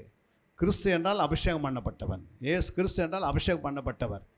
அப்போ உன் மேலே நீ கிறிஸ்துவனாக இருந்தால் நீ உன் மேலே என்ன இருக்கணும், அபிஷேகம் இருக்கணும். அபிஷேகம் இருந்தால் நீ எப்படி இருப்ப, எல்லாவற்றையும் சிறந்தவனாக இருப்ப. குடும்பம் அப்படியே அழகாக ஒரு பரலோகம் கூட மாதிரி இருக்கும். குடும்பம் எப்படி இருக்கும், உங்கள் வீட்டில் உபவாசம் இருக்கும், அப்புறம் குடும்ப ஜபம் இருக்கும், அதிகாலை ஜபம் இருக்கும், இதுங்களா. அப்புறம் சபைக்கு கரெக்டான நேரத்துக்கு வருவீங்க. குழந்தைங்கள்லாம் அப்படியே வளர்ந்து டாக்டராக, நல்லா விஞ்ஞானியாக பெரிய பெரிய ஆளாக மாறுவாங்க உங்கள் பிள்ளைங்கள்லாம். இப்போ இந்த குழந்தைங்களாம் ஒரு 25 வருஷம் ஆச்சுன்னா இந்த பட்டணத்துக்கு நான் மாறலாம், எஸ்தரை போல ஜெபிக்கிற வீராங்கனையை மாறிடலாம். அல்லையா? அப்படி நீங்கள் வளர்த்து அது மேலே கை வச்சு ஜெர்மனி அந்த குழந்தைங்க மேலே அபிஷேகம் வரட்டும். ஆண்டவர் ஏமலுகிற அபிஷேகம் குழந்தை மேலே வரட்டும். அவங்க சிறந்த மாணவனாக வரட்டும். ஃபஸ்ட்டு கவர்மெண்ட்டில் ஃபஸ்ட்டு பிள்ளையாக மாறும், இல்லை நீ படிக்கிற காலேஜில் ஃபஸ்ட்டு பிள்ளையாக மாறும். தானவே அவங்க என்ன பண்ணுவாங்க, நீட்டு எழுதும் போது 700 எடுப்பீங்க. எவ்வளோ? ஏன்னா அந்த பிள்ளை மேலே என்ன இருக்குது, தேவ அபிஷேகம் இருக்குது. சால மேலே மட்டும் ஞானம் இருந்தது. அவன் அந்த நாட்டுக்கு என்ன வைட்டான், ராஜாவாயிட்டான். யோசேப்பு மேலே அவனுடைய யாக்கோபு ஜெபம் பண்ணி ஒரு வஸ்திரத்தை தரித்து வச்சார் குழந்தைக்கு. அந்த பிள்ளை பெருசாகி தனியாக பிரிஞ்சு போயிடுச்சு யோசேப்பு. ஆனால் ஒரு நாள் அந்த நாட்டுக்கு என்ன இருக்கிறாரு? சீஃப் மினிஸ்டராக இருக்கிறாரு. அல்லையா? சீஃப் மினிஸ்டர் ஆகிறதுக்கு அப்புறம் அவருக்கு தெரியுது என் பிள்ளை எங்கே ஒரு நாட்டில் என்னவா இருக்கிறாரு, சீஃப் மினிஸ்டராக இருக்கிறது அவருக்கே தெரியாது பிள்ளைக்கு. ஏன்னா அந்த மேலே அவர் வச்சு ஜெபம் ஒரு நாள் சீஃப் மினிஸ்டராக மாற்றிச்சே இல்லைங்களா? அதே தானியேலுக்குள்ளே ஒரு அபிஷேகம் இருந்தது. அல்லையா? அந்த அபிஷேகத்துக்கு முன்னாடி அவன் சிங்கத்துக்கு முன்னாடி நின்று அவர் சிங்கம் என்ன பண்ண முடியல, நம்ம சேதப்படுத்தலை. ஏன் சேதப்படுத்தலை? அந்த அபிஷேகம் ஒருத்தருக்குள்ளே இருக்கும்போது அது வரைக்கும் அவங்கள என்ன பண்ணுவது, அபிஷேகம் சிங்கத்தால் என்ன பண்ண முடியாது, சேதப்படுத்த முடியாது. சிம்சோனு மேலே ஒரு அபிஷேகம் இருந்தது, என்ன பண்ண முடியல, சிம்சோனை சிங்கெல்லாம் கிழக்கு போட்டுறான். கிதியோனு மேலே அபிஷேகம் இருந்தது, என்ன ஆச்சு, வெற்றி சறுக்கிறான். யோசுவா மேலே அபிஷேகம் இருந்தது, அப்போ அவன் போகிறதெல்லாம் ஜெயம். தாவீது மேலே ஒரு அபிஷேகம் இருந்தது, கோலியத்தை என்ன பண்ணுறான், ஒரே கல்லில் விழுத்துறான். அதுக்கு என்ன காரணம், அந்த அபிஷேகம். புரியுங்களா? சவுல் ராஜா அபிஷேகம் இழந்துட்டார். ஒரு குறி சொல்கிற ஆவிக்கிட்ட போய் உட்காந்துக்கிறார். கடைசியில் எனக்கு என்ன நடக்குன்னு. அப்போ அபிஷேகம் இல்லாதவங்க குறி சொல்கிற ஆவிக்கிட்டக்கு போவாங்க, நாள் பார்ப்பாங்க, அப்புறம் என்ன பார்ப்பாங்க, குறி சொல்கிற ஆவிக்கிட்ட போவாங்க, மந்திரவாதிக்கிட்ட போவாங்க. நடுராத்திரிலேருந்து சுடுகாட்டில் போய் உட்காந்துங்கன்னு எனக்கு எதாவது நடக்குமான்னு கேட்பாங்க. என் பிள்ளைக்கு வேலையே கிடைக்கலன்ட்டு அப்புறம் அண்ணியே இந்த மாதிரி ஆட்களை போய் கேட்பாங்க. அதனால் என்ன பிரயோஜனம் உனக்கு? எவ்வளோ பெரிய தேவன் வானத்தை பூமி சிருஷ்டித்த தேவனுக்கு பிள்ளையாக இருக்கிறவங்க எப்படி இருக்கணும்? இந்த ஊரில் இந்த புதுப்பட்டையில் நீங்கள் எப்படி இருக்கணும்? உங்களை பார்க்கும் போதே 10 பேருக்கு என்ன நடுக்கம் பிடிக்கணும். அன்றைக்கி யோமாஸ்தானுக்குள்ளே தேவ அபிஷேகம் இருந்தனால அந்த ஏரோ ராஜா பயப்படுறான். எதுக்கு பயப்படுறான்? யோமாஸ்தானுக்கு பார்த்து பயப்படுறான். யார் பயப்படுறா? ராஜா பயப்படுறாரு. ஏன்னா இவர் நீதிமானாக இருக்கிற, எது கேட்டால் கரெக்டாக பேசுகிறாரு. நீங்கள் அது மாதிரி பேச முடியுதா? இங்கே ஒன்று பேசுறது, அவங்ககிட்ட ஒன்று பேசுறது, அவங்ககிட்ட ஒன்று பேசுறது, ஒரு 10 ரூபாய்க்கு 10 போய் பேசுறது. அப்போ என்ன ஆகுது? அப்போ அவங்களுக்கு தெரியுது என்னென்னா கிறிஸ்துவனா இப்படி தான் இருப்பான். ஆனால் என் மதத்திலே நான் இருந்துக்கிறேன், நான் எதுக்கு இதுக்கு வரணும்? நம்ம கூப்பிட்டா கூட ஏன் வரதில்லை? ஏசு ரட்சகர்னு சொன்னால் கூட அவன் என்ன சொல்கிறான்னா, ஏசு ரட்சகர் கரெக்ட் தாங்க, ஆனால் இங்கே இருக்கிற தம்பி அவர் சர்ச்சுக்கு போடுவார், அப்படி எப்படிங்கிறார், தண்ணி வச்சுட்டு ஊரெல்லாம் சுற்றின்னு எடுக்கிறார். அப்படின்னா என்ன ஆகும்? நம்ம அவங்க மனம் திரும்புவாங்களா? பேர் மட்டும் கிறிஸ்துவன் அப்படின்ட்டு. அப்போ ஒரு பிரயோஜனம் இல்லை. எதனா பிரயோஜனக்கா? வரைக்கும் கை விட்டு போட்டுருவோம். சர்ச்சுக்கு வந்தது தான் அவ்வளோதான். நமக்கு சர்ச்சுக்கு வந்ததுக்கு இம்மைக்குரிய ஆசீர்வாதம் மட்டும் நமக்கு என்ன ஆயிடுச்சு, ஏதோ பெற்றுக்கொண்டலாம் பெற்றுக்கொள்ளாமல் இருக்கலாம். ஆனால் மறுமைக்குரிய ஆசீர்வாதம் இழந்துட்டோமே இல்லையா? அப்போது நமக்கு ஆண்டவர் சான்ஸ் கொடுக்குறாரு. இனிமேலாவது நம்முடைய ஆவிக்குரிய ஜீவியத்தில் ஒரு அபிஷேகத்தை பெறணும். எதை பெறணும்? அபிஷேகம். உன் மேலே அந்த அபிஷேகம் இருக்குதுன்னா உன்னை யாராலே என்ன பண்ண முடியாது, ஞாபகத்தல முடியாது. உன்னை யாரும் கேட்ட தள்ள முடியாது.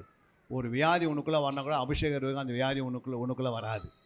ஒரு பாவம் உள்ளே புகுத்துன்னு நினச்சாவோட புகுத்த முடியாது. ஏன்னா அந்த அபிஷேகம் அவங்கள என்ன பண்ணும், அந்த வியாதியை, அந்த நோயை, அந்த பாவத்தையும் என்ன பண்ண புறம்பே தள்ளிடும்.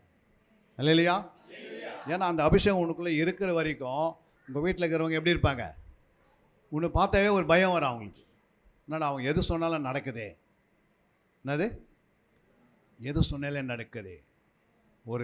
ஒரு தம்பி அவர் சர்ச்சுக்கு போகிறவர், ஒரு தாத்தா ஜோமன் இருந்தாராம், பைபிள் படிச்சிருந்தாராம். பைபிள் படிக்க அந்த தாத்தா கிட்ட என்னங்க ஐயா எப்போ பார்த்தாலும் பைபிள் வச்சு படிச்சுனுக்கிறேன்னு கேட்டான். புரியுங்களா?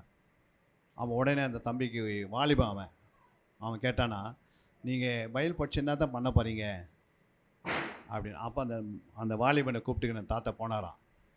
ஒரு பெரிய ஒரு குடியை காட்டினாராம். அந்த குடியில் ஒரு 100 பேருடைய எலும்புகள் இருக்குதாங்க. என்ன இருக்குது? 100 பேருடைய எலும்பு இருக்குதான். புரியுங்களா? அப்போ சொன்னார், என்ன இந்த எலும்பு எடுத்து வந்து எனக்கு காட்டுறேன் அப்படின்னு கேட்டானா. நானே பைபிள் எடுக்கலாம், நீ இன்றைக்கி எலும்பாக தான் இருந்திருக்கணும். என்னது? இந்த பைபிள் என் கையில் படித்ததுனால்தான் இனி நான் பரிசுத்தனா மாறிட்டேன். இல்லைன்னா 101வது ஆள் நீ தான் இருந்துக்கணும். இப்போது இந்த சத்தியம் என்னை விடுதலாக்கிச்சு, அதனால் இந்த சத்தியத்தை பிடிச்சிக்கோ, உன் வாழ்க்கையில் முன்னேற்றம் வரும் அப்படின்னாராம். புரியுங்களா? இன்றைக்கி நம்ம கையில் வேதம் கையில் இருக்குது, ஆனால் நம்ம எப்படி இருக்கிறோம் சொல்லுமா? மற்றவங்களுக்கு சாட்சியாக வாழ முடியல, ஆனால் மற்றவங்களுக்கு எப்படி இருக்கிறோம்? பலவீனமாக இருக்கிறோம். மற்றவங்களை இடல் உண்டாக்குற அளவுக்கு இருக்கிறோம். நம்மை பார்த்த 10 பேருக்கு என்ன பண்ணுறாங்க? ஒரு அபிஷேகத்தை பெறணும்னா நீங்கள் அதுக்காக முதல் ஜெபிக்கணும். ரெண்டாவது நீங்கள் வேதத்தை எடுத்து அனுதினம் வாசிக்கணும். ஆண்டவரே உங்களுடைய ஆவியை எனக்கு தாங்கப்பா. உங்களுடைய ஆவி இல்லாமல் என் ஆவியில் என்ன பண்ண முடியாது? சொல்லுங்கள். நம்ம ஆவியினால நம்ம ஒன்றும் பண்ண முடியாது. நீங்கள் ஒரு ஆவின, நீங்கள் ஆவிக்குரிய சபையில் தான் இருக்கிறீங்க. அருமையான ஆவிக்குரிய போதகரை கர்த்தர் கொடுத்துருக்கிறாரு. அல்லேலூயா. அவர் கீழே நீங்கள் உண்மை உத்தமாய் நேர்மையாக வந்து ஜபத்தில் எல்லாத்தையும் கலந்து கொண்டு எல்லா உபவாசங்கள், எல்லா இரவு ஜபங்கள், நைட்டும் பகலும் கொஞ்சம் நம்ம கஷ்டப்பட்டோம்னா வேலை 8 மணி நேரம் செய், அப்புறம் 8 மணி நேரம் தூங்கு, ஒரு 4 மணி நேரம் ஆலயத்தில் வந்து தினந்தோறும் என்ன பண்ணு, எங்கெங்கோ ஓடுறோம். உன் ஆலயத்தில் ஒரு 4 மணி நேரம் வந்து என்ன செய், தினந்தோறும் முழங்கால் படிக்கிட்டு ஆண்டவர் உங்கள் ஆவியை மேலே ஊற்றுங்கப்பா அப்படின்னு ஆண்டவர் ஊற்றுவார். ஊட்ட மாட்டாரா? நம்ம 24 மணி 20 மணி நேரம் நீ எடுத்துக்கோ. ஒரு 4 மணி நேரம் நீ தேவ சமூகத்தில் வந்து அபிஷேகத்துக்காக உன் டைமை நீ கொடுக்கலன்னா 10 வருஷம் வரும்போது இருப்பீங்களா இருக்க மாட்டேன்னு யாருக்குமே. இதுவரையும் கொரோனாலாம் பயங்கரமான கொரோனாலாம் இருக்குது. இவ்வளோ நாள் கொரோனா வரும்போது என்ன திறந்துருந்தது? ஹாஸ்பிட்டல் திறந்துருந்துச்சு. மீதி ஆலயம்லாம் நம்ம மூடப்பட்டிருந்தது இல்லை. இனிமேல் கொரோனா வரும்போது ஆலயம் மட்டும் தான் திறந்திருக்கும், ஹாஸ்பிட்டலில் மூடி இருக்கும். ஏன் சொல்லு? அதுக்கு விசுவாசிகள் கை வச்சு ஜெபம்னா வியாதி குணமாகும். அந்த மாதிரி உங்கள் மேலே ஒரு அபிஷேகம் இருக்கும். அப்போ ஆண்டவர் கிறிஸ்துவ யார் இந்த உலகத்தை காட்டுவார். அது பிறகு ஐயாவுக்கு சர்ச்சை வந்து 2000 பேர் 4000 பேர் 10,000 பேர் இருப்பாங்க சர்ச்சில். நீங்களே சொல்லுவீங்க, புரியுங்களா? அடுத்த ஷிஃப்ட்டுக்கு வாங்க என்ன சொல்லுவோம்? அதாவது 3லேருந்து காலையில் 9 to 12 ஒரு சர்வீஸ் வைப்பீங்க. அப்புறம் அதுக்கு நடுவில் வந்தாலும் இடம் இல்லை, மூடிட்டு அந்த சர்வீஸ் முடிஞ்ச பிறகு அப்புறம் 12லேருந்து 3 வரைக்கும் ஒரு சர்வீஸ், 3லேருந்து 6 மணி வரைக்கும் சர்வீஸ். ஒரு நாளைக்கு 5 சர்வீஸ் நடக்கும். அல்லேலூயா. ஏன்னா எங்கே இருக்கிறவங்களாம் எங்கே இருப்பாங்க? இங்கே இருப்பாங்க. புரியுதுங்களா? ஏன்னா இங்கே சர்ச்சுக்கு போனால் தான் விடுதலைன்னு தெரியும் அவங்களுக்கு. அதுவும் இந்த அம்மா ஜெபம் பண்ணால் கை வச்சு அவர் பாஸ்டர் ஜெபம் பண்ண மாட்டார். நீங்களே கை வச்சு ஜெபம் பண்ணி என்ன பண்ணுங்க, இயேசு பற்றி சொல்லுவீங்க. புரியுதுங்களா? அவங்கள பாவரிக்கை செய்ய வைப்பீங்க. அப்படி ஒரு காலமரம். அதை யோவான் 20:21 பாருங்கள். அந்த அபிஷேகம் என்ன செய்யுதுன்னு பாருங்கள். 20லேருந்து வாசிங்க. அவர் இப்படி சொல்லி தம்முடைய கைகளையும் விலாவையும் அவர்களுக்கு காண்பித்தார். சீஷர்கள் கர்த்தரை கண்டு சந்தோஷப்பட்டார்கள். இயேசு மறுபடியும் அவர்களை நோக்கி, உங்களுக்கு சமாதானம் உண்டாவதாக. பிதா என்னை அனுப்பினது போல நானும் உங்களை அனுப்புகிறேன் என்று சொல்லி அவர்கள் மேல் ஊதி, பரிசுத்த ஆவியை பெற்றுக்கொள்ளுங்கள். எவர்களுடைய பாவங்களை மன்னிக்கிறீர்களோ, பாருங்க, யாருடைய பாவத்தை மன்னிக்கிறீர்களோ அவைகள் அவர்களுக்கு மன்னிக்கப்படும். மன்னிக்கப்படும். எவருடைய பாவங்களை மன்னியாதிருக்கிறீர்களோ, யாருடைய பாவத்தை மன்னியாது இருக்கிறீர்களோ அவைகள் அவர்களுக்கு மன்னிக்கப்படாதிருக்கும் என்றார். பாருங்க, எப்போ அவங்க மேல பரிசுத்தை ஊதுறாரு. ஆமென். அல்லேலூயா. பரிசுத்தை பெற்றுக்கொள்ளுங்க. நீங்க போய் யாருடைய பாவத்தை மன்னிக்கிறீங்களோ உங்க மூலமா அவங்களுக்கு மன்னிக்கப்படும். முடியுமா? முடியாதா? முடியும். இவ்வளோ நாள் அவங்களாம் என்ன பண்ண முடியாது, ஒருத்தருடைய பாவத்தை மன்னிக்க முடியாது. ஏன்னா அவங்களே பாவையை சுற்றுறாங்க. இப்போ அபிஷேகத்தை கர்த்தர் ஊதுறாரு, அவங்க பெற்றுக்கொள்கிறாங்க. ஏன்னா அவர் மரித்து உயிர்த்தேர்ந்து அவங்க மத்தியில் வந்து நிற்கிறாரு. உயிர்த்தேர்ந்த சரீரத்தில் அவருக்குள்ளே தான் பரிசுத்த ஆவியானவர் இருக்கிறாரு. புரியுங்களா? பரிசுத்த ஆவியானவர் அவங்க மேலே இருக்கிறாரு. புரியுங்களா? யார் மேலே? இயேசு மேலே இருக்கிறாரு. இயேசு ஊதுறாரு. ஊதும் போது அவர் வாயிலிருந்து என்ன வருது? பரிசுத்த ஆவி. பரிசுத்த அபிஷேகம் அவர் வாயில் இருக்கிறதுனால நீங்கள் போய் மற்றவங்க சொல்கிறீங்க பாருங்கள், பரிசுத்தாய் உன் மேலே இருந்தால் யாருடைய பாவத்தை நீங்கள் மன்னிக்கிறீங்களோ அவங்க பாவம் மன்னிக்கப்பட்டிருக்கும். யாருடைய பாவத்தை நீங்கள் மன்னியாது இருக்கிறீங்களோ அவனுடைய பாவம் அவங்களுக்கு மன்னியாது இருக்கும். அப்போ ஒரு அபிஷேகம் பாவத்தை மன்னிக்கிறக்கூடிய அளவு வருது. புரியுங்களா? அவ்வளோ பெரிய ஆளாக மாறுறீங்க நீங்கள். அப்போ பாவமே மன்னிக்கப்படுதுன்னா வியாதி போமா போவாதா? பாவம் மன்னிக்கப்படும் போது வியாதி போமா போவாதா? அப்போ வியாதி சொன்னாலும் வியாதி விட்டு ஓடும். ஏன்னா அந்த வல்லமை, அந்த அபிஷேகத்துக்கு வல்லமை ஜாஸ்தி. அந்த அபிஷேகம் உனக்குள்ளே வரணும்னா நீங்கள் என்ன பண்ணணும்? சும்மா சர்ச்சுக்கு வந்து உட்காந்துட்டு போகிறதுனால வராது. அதுக்காக கர்ப்ப வேதனையோடு ஜெபம் பண்ணணும். உன் அபிஷேகத்தை பெற வரைக்கும் நீங்கள் சர்ச்சை விட்டு ஓடக்கூடாது. புரியுங்களா? இப்போ மதியானம் லஞ்ச் இருக்குது, சாப்பிட்டு போகிறீங்க, அது மாதிரி தூங்க போகிறீங்க, அங்கே சுற்று போகிறீங்க, யாருக்கும் தெரியாது இல்லை. இப்படியே காலம் ஓடும். புரியுங்களா? நம்ம நாட்டில் ஓடும். புரியுங்களா? மனுஷனுடைய வாழ்க்கை எப்படிக்குதான்? ஒரு புல்லுக்கு ஒப்பாக இருக்குது. புரியுங்களா? அவனுடைய மரணம் வந்து பூவுக்கு ஒப்பாக இருக்குது. காலில் முதிக்குது பூவு, காலில் மறைஞ்சிது. அவ்வளோதான் மனுஷனுடைய வாழ்க்கை. ஒரு புகைக்கு ஒப்பாக இருக்குது. இந்த சின்ன வாழ்க்கைக்காக ஒரு நித்திய வாழ்க்கை இழந்துடுறோம். சும்மா அலப்ப காரியங்களுக்கெல்லாம் சுற்றி நேரத்தை வேஸ்ட் பண்ணிவிட்டு பைபிளும் வாசிக்கிறது இல்லை, ஜெபம் பண்ணுறதில்ல, நம்ம மேலே அபிஷேகம் இல்லாதாலும் எதுவும் பண்ணுறதில்ல. நம்மளை பார்த்து எவனோ என்ன பண்ண மாட்டேன்றான், வாடான கூட கூப்பிட்டா கூட வர மாட்டேன்றான். அதுக்கு என்ன காரணம்? தேவ அபிஷேகம் இல்லை. அபிஷேகம் யார் எப்படி இல்லை?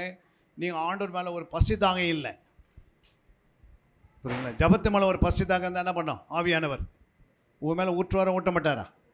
ஊற்றுவார். நீங்கள் பசி தாங்க எடுக்கணும்ல. ஆண்டவரே உங்களுடைய அபிஷேகம் எனக்கு தாங்க ஆண்டவரே, நான் என்னால் ஒரு 10 ஆத்மாவை நான் என்ன பண்ண கொண்டு வருவேன், புரியுதுங்களா? நம்ம அபிஷேகம் எதுக்கு கேட்குறோம்? ஊற்றுங்க ஊற்றுங்க ஊற்றுங்க, நிரப்பங்க கை தட்டி எப்படியாவது என்ன பண்ணுறோம்? ஊற்றுங்கன்னா எதுக்கு ஆண்டு கேட்பார், எதுக்கு ஊற்றுன்னு கேட்பார். நீ ஊரெல்லாம் சுத்தத்துக்கு ஊற்றுவேன். பிள்ளைங்களை படிக்க வச்சுட்டீங்க, அந்த பிள்ளைங்க என்ன பண்ண போயிட்டு ஊரெல்லாம் சுற்றணுமா வேலை செய்யணுமா?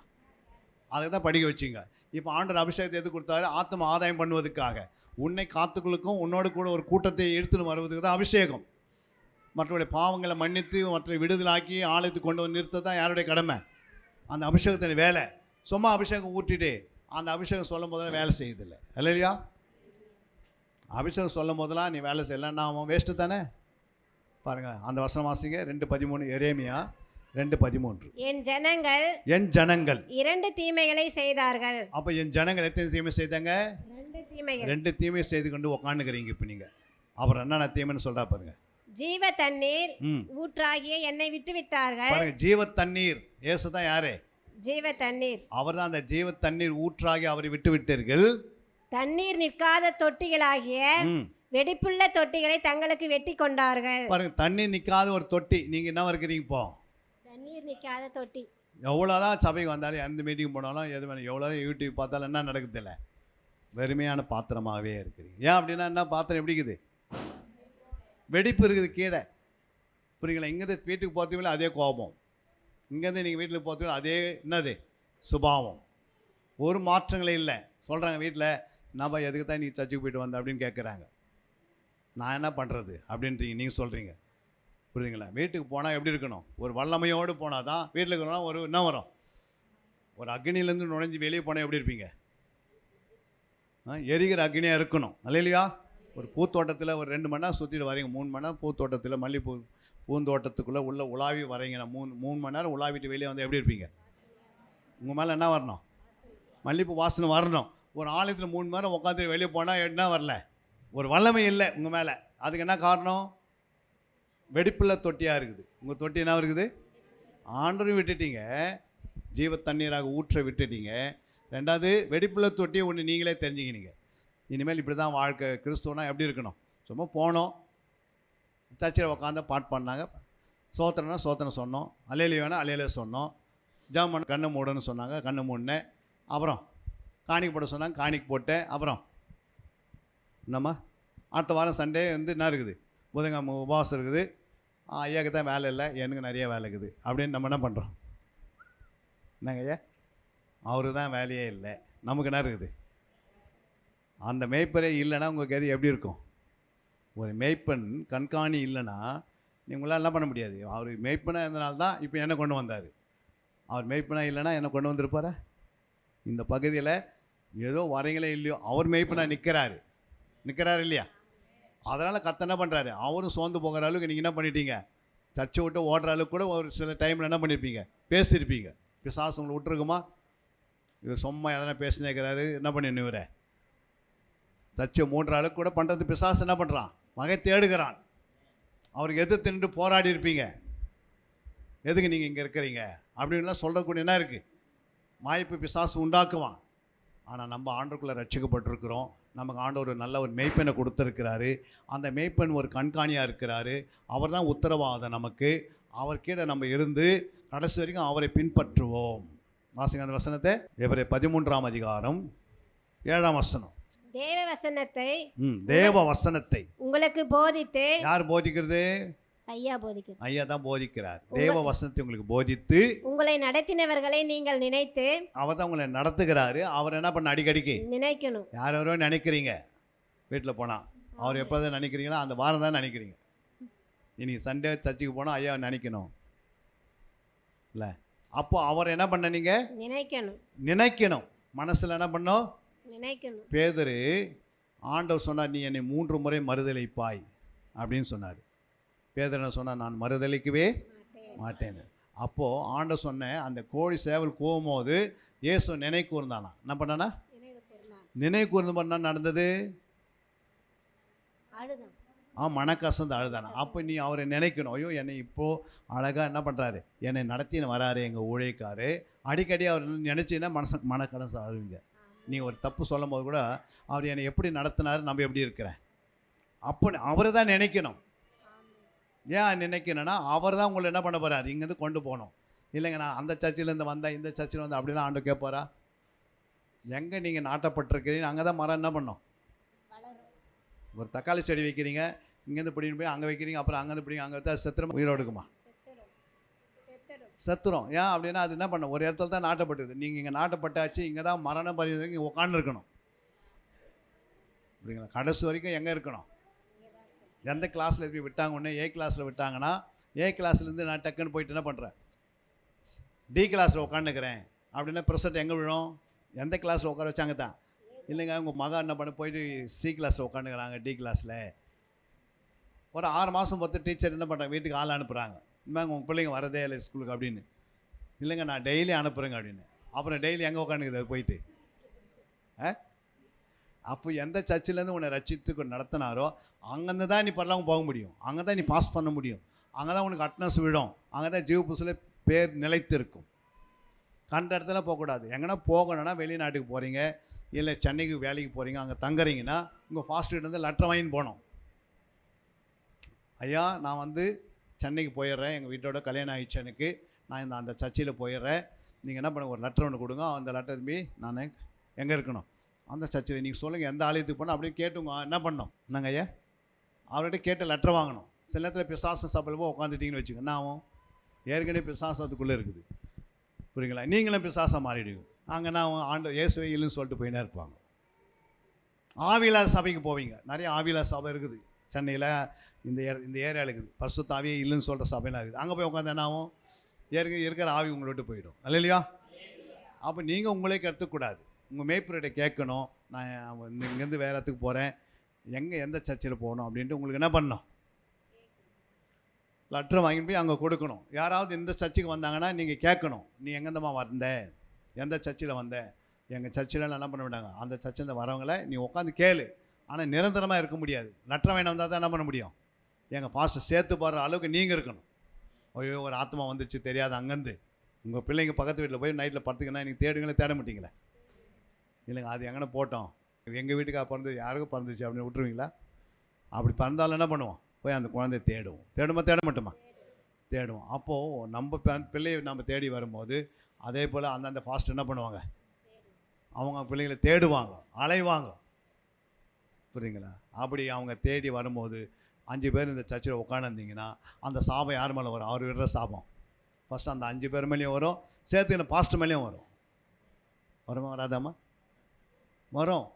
ஏன்னா திட்டவேணும். உங்கள் பிள்ளைங்க பக்கத்தில் உட்காந்தா நீங்கள் திட்டுவீங்களா, சும்மா இருப்பீங்களா?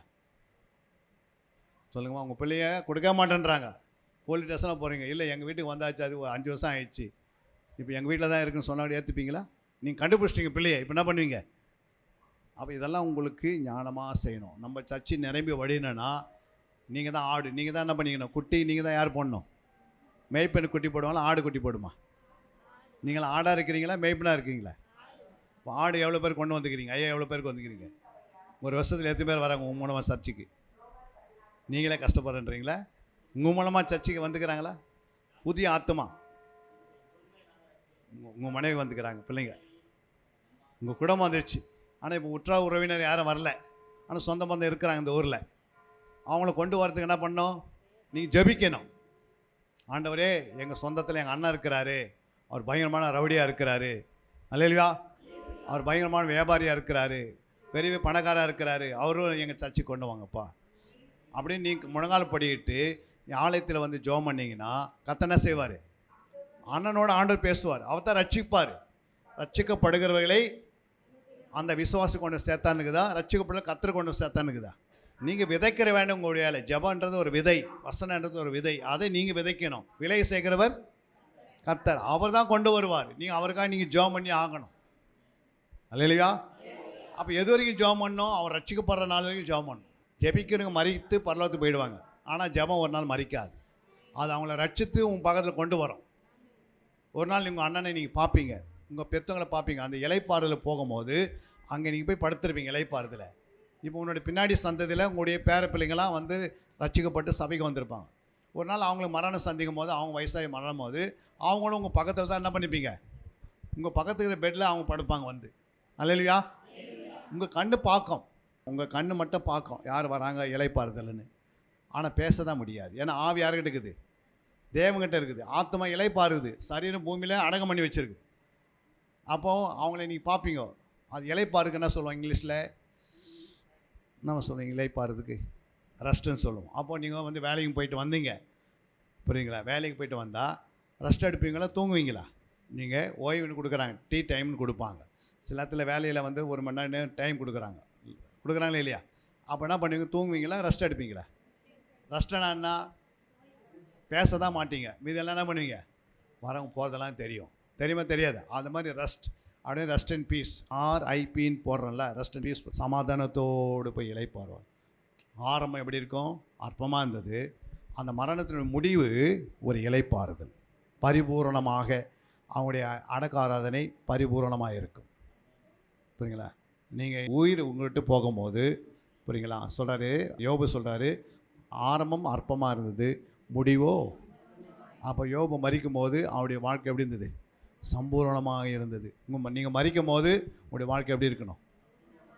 நாங்களாம் வந்து இந்தியன் ஆர்மியில் 40 வருஷம் வேலை செய்தோம். மிலிட்ரியில் எத்தனை வருஷம்? 40 வருஷம் வேலை செய்தோம். மிலிட்ரிக்காரன் எப்படி இருப்பாங்க? நல்லா ஒரு வாரத்துக்கு 3 நாள் குடிப்போம். விஸ்கி கொடுப்பாங்க, ரம்மு கொடுப்பாங்க. எங்களுக்கு என்ன கொடுப்பாங்க? ரம்மு, விஸ்கிலாம் கொடுப்பாங்க. புரியுங்களா? குடிப்போம். அதே போல் வீட்டுக்கு வந்தோம்னா லீவில் வந்தால் 6 பாட்டில் கொடுப்பாங்க. எத்தனை பாட்டில்? அப்படி குடிக்கிற மனுஷனை கத்த தொட்டு என்னை ரட்சித்து இன்றைக்கி 10,000 பேர் உருவாக்கப்பட்டிருக்கிறாங்க. எத்தனை பேர்? 10,000 பேர்.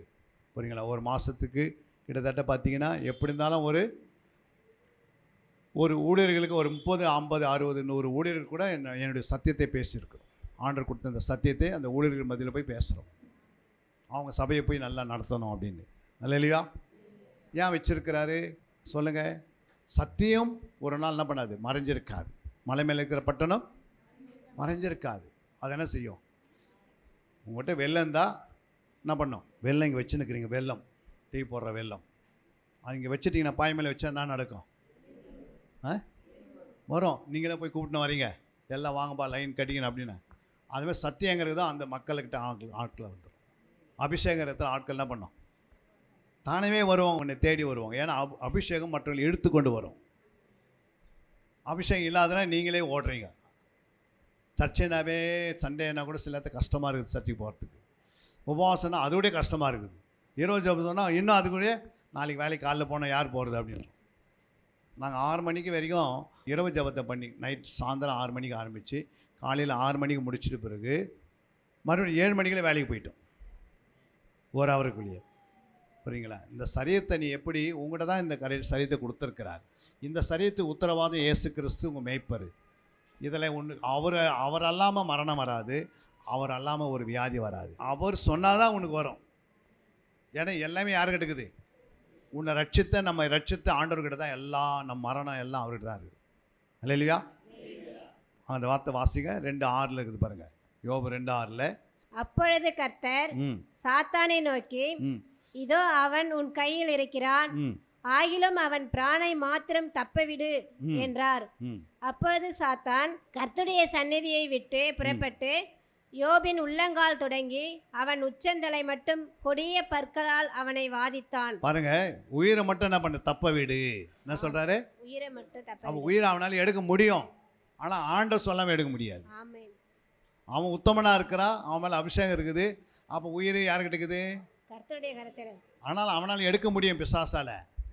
புரியுங்களா? நிறைய பேர் இன்றைக்கி ஏன் செத்துறாங்க பாதியில்? அது அரைக்குறையாக செத்துறதுக்கு என்ன காரணம் அப்படின்னா, ஆண்டவர்கிட்ட தான் அவங்க உயிர் இருந்தது. இவங்க ஆண்டவர் விட்டு விலகி போகும்போது இப்போ ஆண்டவர் என்ன பண்ணுறாரு? நீ என்னை தேடினால் கண்டடைவாய், என்னை விட்டு விட்டால் நான் என்றைக்கு உன்னை விட்டு விடுன்னு. நீ ஆண்டவர் விட்டு விலகும் போது பிசாசு ஒன்று பிடிச்சிடுவான். அப்புறம் இந்த பூமியில் வாழாதபடிக்கு என்ன பண்ணுவான்? முன்னே இங்கேருந்து தூக்கிடுவான். அல்லேலூயா. ஏன் தூக்குறான்? நீ இந்த பூமியில் இருக்கிறதுனால யாருக்கு நஷ்டம்? ஆண்டவருக்கே நஷ்டமாக இருக்குது. ரட்சிக்கப்பட்டுட்ட என்ன இல்லை, கனி இல்லாத உட்காந்துக்கிற, ஆவின் கனி ஒன்றுமே இல்லை. ரட்சிக்கப்பட்டிருக்கிற 4 பேர் போய் இயேசு பற்றி என்ன பண்ணுறதில்ல, சொல்கிறதில்ல. இந்த யோபு எப்படி இருக்கிறான்? உத்தமனாக இருக்கிறான், நீதிமானாக இருக்கிறான், பணக்காரனாக இருக்கிறான், எல்லாத்தையும் குறையில்லாத இருக்கிறான். புரியுங்களா? ஆண்டவர் சொல்கிறாரு, நீ பிசாசுகிட்ட சொல்கிறாரு, இவனை நீ என்ன பண்ணு, உயிரை மட்டும் எடுக்காத, மீதி எல்லாம் என்ன பண்ணிக்கோ. சொல்லுமா, நீ எப்படின்னா சேதப்படுத்திக்கோ, என்ன எடுக்காத. இந்த வார்த்தை சொல்லி முடிச்ச பிறகு 9ஆம் வசனம் சொல்லுது பாருங்க. அதில் அப்பொழுது அவன் மனைவி அவனை பார்த்து, நீர் இன்னும் உம்முடைய உத்தமத்தில் உறுதியாய் நிற்கிறீரோ, தேவனை தூஷித்து ஜீவனை விடும் என்றான். அப்போ சாத்தான் யாருக்குள்ள வந்துட்டான்? இப்போ மனைவிக்குள்ள வந்துட்டாங்க. எப்படியாவது நீ இன்னும் உயிரிலே உத்தமனா நீதிமானா எதுக்கு வாழற, நீ என்ன பண்ணிடு, ஆண்டவரை தூஷித்துரு. அப்படி நீங்கள் மேய்ப்பரை தூஷிக்கும் போதோ இல்லை பரிசுத்த ஆவி பெற்றவங்களை தூஷிக்கும் போதோ உங்கள் உயிர் கட்டாமல் போயிடும். ஹெல்மெட் போடாமல் போனான்னா உண்டாகும், போலீஸ் பிடிக்கிறாரு. ஹெல்மெட் போடாது போனார், போலீஸ் பிடிச்ச பிறகு உடனே போலீஸ் என்ன செய்வார் சொல்லுங்கம்மா? அவர் ஒரு ஹெல்மெட் வாங்கி கொடுப்பாரா, இல்லை உங்கள்கிட்ட பணத்தை பயன்பட சொல்லுவாரா? ஏன் போட சொல்கிறாரு? ஏமா பயன்பட சொன்னார்? சட்டசபையில் சட்டம் நிறைவேறிக்குது, இந்த மாதிரி ஹெல்மெட் போடாது போனால் 1000 ரூபாய் 500 ரூபாய் கட்டுன்னு. அது மாதிரி வேதத்தில் வந்து சட்டம் நிறைவேறிக்குது. ஒருத்தர் இப்படி பண்ணால் தூசித்தா அவங்க உயிரை விடுவாங்கன்னு எழுதப்பட்டிருக்குது.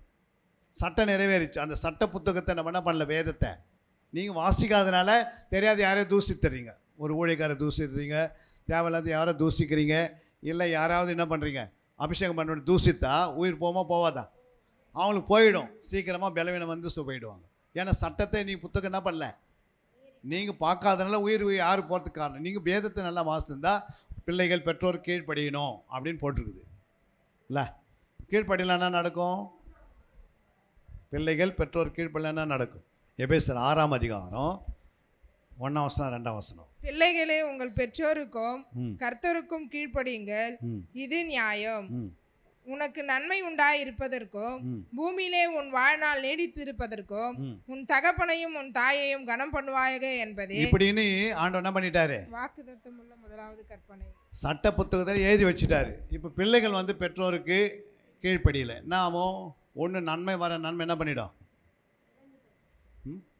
உனக்கு வர நன்மையெல்லாம் என்ன பண்ணோம், மூடப்படும், ஸ்டாப் ஆகிடும். ரெண்டாவது என்ன வரும், உன் வாழ்நாள் நீடித்து இருக்க வேண்டியது இடத்துல என்ன பண்ணோம், உன் வாழ்நாட்கள் குறையும். நீ உன் அப்பா அம்மா திட்டிக்கினே இரு, அவங்களை வெறுத்துக்கினே இருன்னா உன் ஆயுசில் என்ன பண்ணோம், மைனஸ் ஆகும். 70 வருஷம் மனுஷனுக்கு வாழ்க்கை, பலத்தினால் அவன் 80 வருஷம் மிகுதியாக போக முடியும். நல்லா பலத்தினால் நல்லா சாப்பிட்டு நல்லா புதுசுத்தா 70 மேலே போக முடியும். அப்போ அவன் 70 வருஷம் வாழ வேண்டியவன் என்ன பண்ண முடியல, 40, 45, 35 போகிறதுக்கு 50 போகிறதுக்கு என்ன காரணம்னா இதுதான். அப்பா அம்மா திட்டிக்கின்னு பேசி நீங்கள் உங்கள் அப்பா அம்மா திட்டினா யாருக்கு, உனக்குள்ளே வயசு மைனஸ் ஆகுதுன்னு உனக்கு தெரியணும். அப்புறம் ரெண்டாவது உனக்கு வர நன்மைகள்லாம் உனக்கு என்ன ஆகும், தடைப்படும். அப்போ தெரிஞ்சுக்க வேண்டியது என்னடா, இது நான் என்ன தான் ஜாம் பண்ணாலும் வளர்ச்சி இல்லாத இருக்கிறதுக்கு காரணம் என்னென்னா, நான் இங்கே வந்து ஜாம் பண்ணுறேன், ஆனால் வீட்டில் அம்மா அம்மா என்ன பண்ணுறேன், அவங்கள நேசிக்க வேண்டிய நேரத்தில் அவங்கள கனப்படுத்தாத என்ன பண்ணுறேன், பின்னாடி நிற்க வச்சு 8 வருஷம் நேக்கிறோம், திட்டுறோம். நீங்களாம் ஒரு அப்பாவா அம்மாவான்னு கேட்டிங்கன்னா நாமும், நீ ஏன் என்னை பெத்தன்னு கேட்டேன்னா அவரை பெற்றாங்க. நீ உருவாக வேண்டியது ஆண்டோடைய சித்தம். ஆண்டவர் தான் உன்னை பெற்று எடுத்தார் தாயின் வயிற்றில். புரியுங்களா? ரட்சிக்கப்பட்டிருக்கு இயேசுக்குள்ளே வந்துட்டு இப்போது பிதா வந்து எல்லாரையும் பெற்றுட்டார். உலகத்தில் இருக்கலாம் யார் பிள்ளைங்க, எல்லாம் ஆண்டோட பிள்ளைங்க தான். உலகத்தில் இருக்கிறவங்க ரவுடியாக இருக்கவங்க ஆண்டோட பிள்ளைங்க தான், ரட்சிக்கப்படாதவங்க கூட ஆண்டவர் தான். எல்லாரையும் யார் பெற்று எடுத்தது, ஆண்டவர் பெற்று எடுத்தார். பிதாவாக தேவன் தன் குமாரன் அனுப்பி பாவத்தில் இருக்கிற மனுஷன் ரட்சிக்கிறதுக்கு அவர் வந்தார். புரியுங்களா? இப்போ அவங்களாம் ரட்சிக்கப்படலை, அவங்க பிதாக்குள்ளேருந்து ஒரே வாழ்க்கை வாழ்ந்துட்டு போயிடுவாங்க. அவங்க ரட்சிக்கப்பட்டால் அவங்களுக்கு 2வது ஒரு வாழ்க்கை கொடுக்குறாரு, நித்திய வாழ்க்கை. மறுபடியும் பரலோகத்துக்குள்ளே நுழையிறோம். அந்த சான்ஸ் கொடுத்துட்டாரு. இப்போ உங்களுக்கு கொடுத்துட்டாரு, எனக்கு கொடுத்துட்டாரு. நம்ம என்ன பண்ணோம், இந்த வசனத்தை கரெக்டாக வாசித்து கற்று வசனத்தை நல்லா தேறி தினந்தோறும் இதை இடவிடாமல் வாசித்து இதில் என்னென்ன போட்டுகளில் எழுதி பட்டு இதெல்லாம் ஒரு 3-4 வருஷத்தில் என்ன பண்ணியிருக்கணும். ஆமாம், மாரி சினிமா ஆக்டர் கதை கேட்டால் ஃபுல்லாக சொல்கிறோம், பக்கத்தில் என்ன நடக்குது அதெல்லாம் கரெக்டாக சொல்கிறோம், அந்த ஊரில் என்ன நடக்குது அதெல்லாம் கேட்டால் சொல்கிறோம். எதை சொல்கிறே இல்லையோ, எதை சொல்லணும் நீ இந்த வேதத்தை கற்று நீ ரட்சிக்கப்பட்ட நாட்கள்ல இருந்து அன்றிருந்த வேதத்தை விடாதபடி என்ன பண்ணோம்? இதில் என்ன எனக்காக ஆண்டவர் என்ன, நான் இப்போ வந்து தகப்பனாக இருக்கிறேன். தகப்பனாக இருந்தால் தகப்பனுக்கு ஏற்ற வார்த்தை என்ன இருக்குது, தகப்பன் என்ன கை கொள்ளணும் அப்படின்னு கரெக்டாக தெரியணும். தெரியணுமா தெரியக்கூடாதா? தெரியணும். எல்லா வசனம் ஐயா சொல்லுவாரா?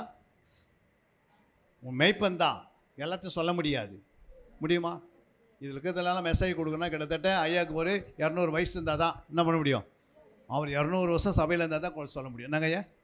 ஏன்னா இவ்வளோ வசனம் இருக்குது, 1189 அதிகாரம் இருக்குது, 66 புத்தகம் இருக்குது. இதெல்லாம் எடுத்து மெசேஜ் கொடுத்து எவ்வளோ நாள் ஆகும்? இப்போ நம்ம கொடுத்தது காலிலேருந்து இப்போ ஒரு ஹவரில் எவ்வளோ மெசேஜ், எத்தனை வசனம் வந்தது, எவ்வளோ வசனம் பேசணும் ஒரு ஹவரில்? நீங்கள் எழுதுனீங்களா? யாருன்னா எழுதி வச்சுக்கணும். எத்தனை வசனம்? 11 வசனம் தான் இருக்குது. கொஞ்சம் நீங்கள் வளர்ந்துருந்தா நேற்றுக்கு ஒரு 25 வசனத்துக்கு போயிட்டுருக்கோம். சில சபையில் நல்லா வளர்ந்துருப்பாங்க, வேகமாக போவோம். சில சபையில் நிறைய வளர்ந்துருந்தா ஒரு 30 வசனம் 35 வசனம் போயிடுவோம். புரியுங்களா? ஆனால் நீங்கள் வளர்ச்சி குறைவாக இருக்கிறதுனால, இன்னும் குழந்தைகளாகவும் இருக்கிறதுனால, இன்னும் வசனத்துக்குள்ள தேர்ச்சி அடையாதனால இன்னும் உங்களுக்கு நிதானமாக தான் கொண்டு போக முடியும். இனிமேல் தான் நீங்கள் என்ன பண்ணணும்? இனிமேலாவது தன் நேரத்தை ஆண்டவருக்கு ஒதுக்கணும். அப்போ இந்த வசனம் நான் சொல்லுது, பிள்ளைகளே பெற்றோர் கர்த்தருக்கு என்ன பண்ணுங்க, கீழ்ப்படியுங்கள். அப்போ அவருக்கு என்ன பண்ணணும்? பெற்றோருக்கு கீழ்ப்படியணும். எல்லா பெற்றோருக்கும் கீழ்ப்படியும் சொல்ல, உங்கள் பெற்றோருக்கு நீங்கள் கீழ்ப்படியணும். ரெண்டாவது உங்கள் மெய்ப்பருக்கு கீழ்ப்படியணும். ரெண்டாவது மெய்ப்பருக்கு கீழ்ப்படியக்கூடாதா? கீழ்ப்படியணும். அல்லேலூயா. மெய்ப்பருக்கு கீழ்ப்படியணும். நீங்கள் தூசித்துட்டீங்கன்னா அந்த நீங்கள் என்ன செய்துன்னு சொல்கிறீங்க பாருங்கள், உங்கள் அப்பா அம்மா பார்த்து நீ என்ன பிரயோஜனம் அப்படின்றீங்க பாருங்க, அதுதான் தூசிக்கிறது. அப்படி சொல்கிறதுனால உங்களுக்குள்ள உங்களுக்கு ஆவி வெளியே போகிறதுக்கு ஆயத்தமாகிடும். புரியுங்களா? நீங்கள் அறியாமல் இருக்கிறனால கொஞ்சம் ஆவி நிற்குது. இந்த சட்டம், இந்த வசனம் அதுக்கு தெரியாதனால என்ன பண்ணுது, கொஞ்சம் நிற்குது. இப்போ ஹெல்மெட் போடணுன்னு அவனுக்கு தெரியாது, ஆனால் சட்டம் என்ன பண்ணிச்சு, சட்டத்துறையில் சட்ட சபையில் என்ன பண்ணிட்டாங்க, சட்டத்தை நிறைவேற்றிட்டாங்க. அவர் நியூஸ் பார்க்கல, பேப்பர் பார்க்கல, இது மாதிரி ஹெல்மெட் போடாது போனால் 500 ரூபாய் கட்டணும். அவர் எங்கேயுமே பார்க்கல. என்ன நடந்தது? இப்போ அவர் ஹெல்மெட் போடாதுன்னா 500 ரூபாய் கட்டுறாரு. ஆனால் பார்த்தந்தானா இருக்கும், கொஞ்சம் ஹெல்மெட் என்ன பண்ணியிருப்பார், வாங்கி அதான் ஒன்று செட்டி கூட தலைமையில் வச்சுட்டு போயிடுறாங்க. இனிமேல் ஒன்று சட்டம் நிறைவேறிச்சு, கட்டலன்னா 500 ரூபாய், நீ போட்டு போய் ஏதாவது கீழே விழுற, அப்போ உன் தலை பாதுகாப்புக்கு ஹெல்மெட் போடுறோம். அல்லையா? அப்போ நம்ம இந்த சட்டத்தை படித்தா தான் நமக்கு ஆண்டவர் என்ன எழுதி வச்சார். ரெண்டாவது நமக்கு இதிலேருந்து நன்மை உண்டாக்கி தரார். நீ வேதத்தை அறிகிற அறிவில் வளரும் போது உன் வாழ்க்கையில் எப்படி இருக்கும், சிறந்தவனாக மாறுற, நல்ல மனைவியாக மாறுறீங்க, நல்ல பிள்ளைகளாக மாறுறோம், நல்ல தகப்பனாக மாறுறோம். அல்லையா? உங்களுடைய ஊழியக்காருக்கு நல்ல மந்தைகளாக மாறுறீங்க, ஃபஸ்ட் கிளாஸ் மந்தையாக, நம்பர் 1 குவாலிட்டியாக மாறுறீங்க. அல்லையா? அந்த சத்தியத்தை அறியாத வரைக்கும் உங்களுக்கு என்ன இருக்கும், உங்கள் வாழ்க்கையில் பலவீனம் நிறைய வரும். புரியுங்களா? ரட்சிக்கப்பட்டிருப்பீங்க, எந்த வியாதி குணமாகாது. ஏன்னா அது பாவத்திலேருந்து வந்த வியாதி. எப்படி சுத்திகரிக்கணும், எப்படி தன்னை பரிசுத்தமாக வச்சுக்கொள்ளணும், எப்படி மற்றவங்கள்ட்ட நிதானமாக எப்படி பேசுவது, எப்படி நம்மளுடைய எப்படி வேலையை கத்தர் எங்கே வச்சுருக்கிறாரு, ஜெபம் பண்ணும்போது உங்களுக்கு தரிசன கண்ணில் திறந்து காட்டுவார். உன் பிள்ளைக்கு மகள் மருமகன் இங்கே தான் இருக்கிறான்னு காட்டுவார். காட்ட மாட்டாரா? உனக்கு காட்டி ஒன்று அந்த கல்யாணத்தை நடத்துவார். புரியுங்களா? ஏதோ ஒன்று கட்டின்னு வந்தோம், அவன் வந்து கல்யாணம் தாலி கட்டின நாள்லேருந்து அடிக்க ஆரம்பிச்சிட்டானா அப்புறம் என்ன பிரயோஜனம்? பெண்ணை பெற்று என்னங்க ஐயா, ஒருத்தர் கஷ்டப்பட்டு நீங்கள் உன் பிள்ளையை பெற்றெடுத்து அந்த பிள்ளை கல்யாணம் ஆகுது, அவன் தண்ணி அடிக்கிறவனாக இருக்கிறான், அடிக்கிறவனாக இருந்தானா எப்படி இருக்கும்? நிம்மதியாக இருப்பீங்களா? தூங்குவீங்களா? அவன் அடிக்கிற அலறு கேட்டால் உங்களுக்கு பொண்ணு அப்படி ஃபோன் பண்ணும் போதே என்ன பண்ணுவீங்க? நாமா இப்படி ஒரு வீட்டுக்காரை கட்டி கொடுத்துட்டியே, எப்போ பார்த்தா அடிக்கிறான், துன்பப்படுத்துகிறான், வேதனைப்படுத்துகிறான்னு சொன்னால் நீங்கள் 3 வேளை சாப்பிட்டு தூங்குவீங்களா?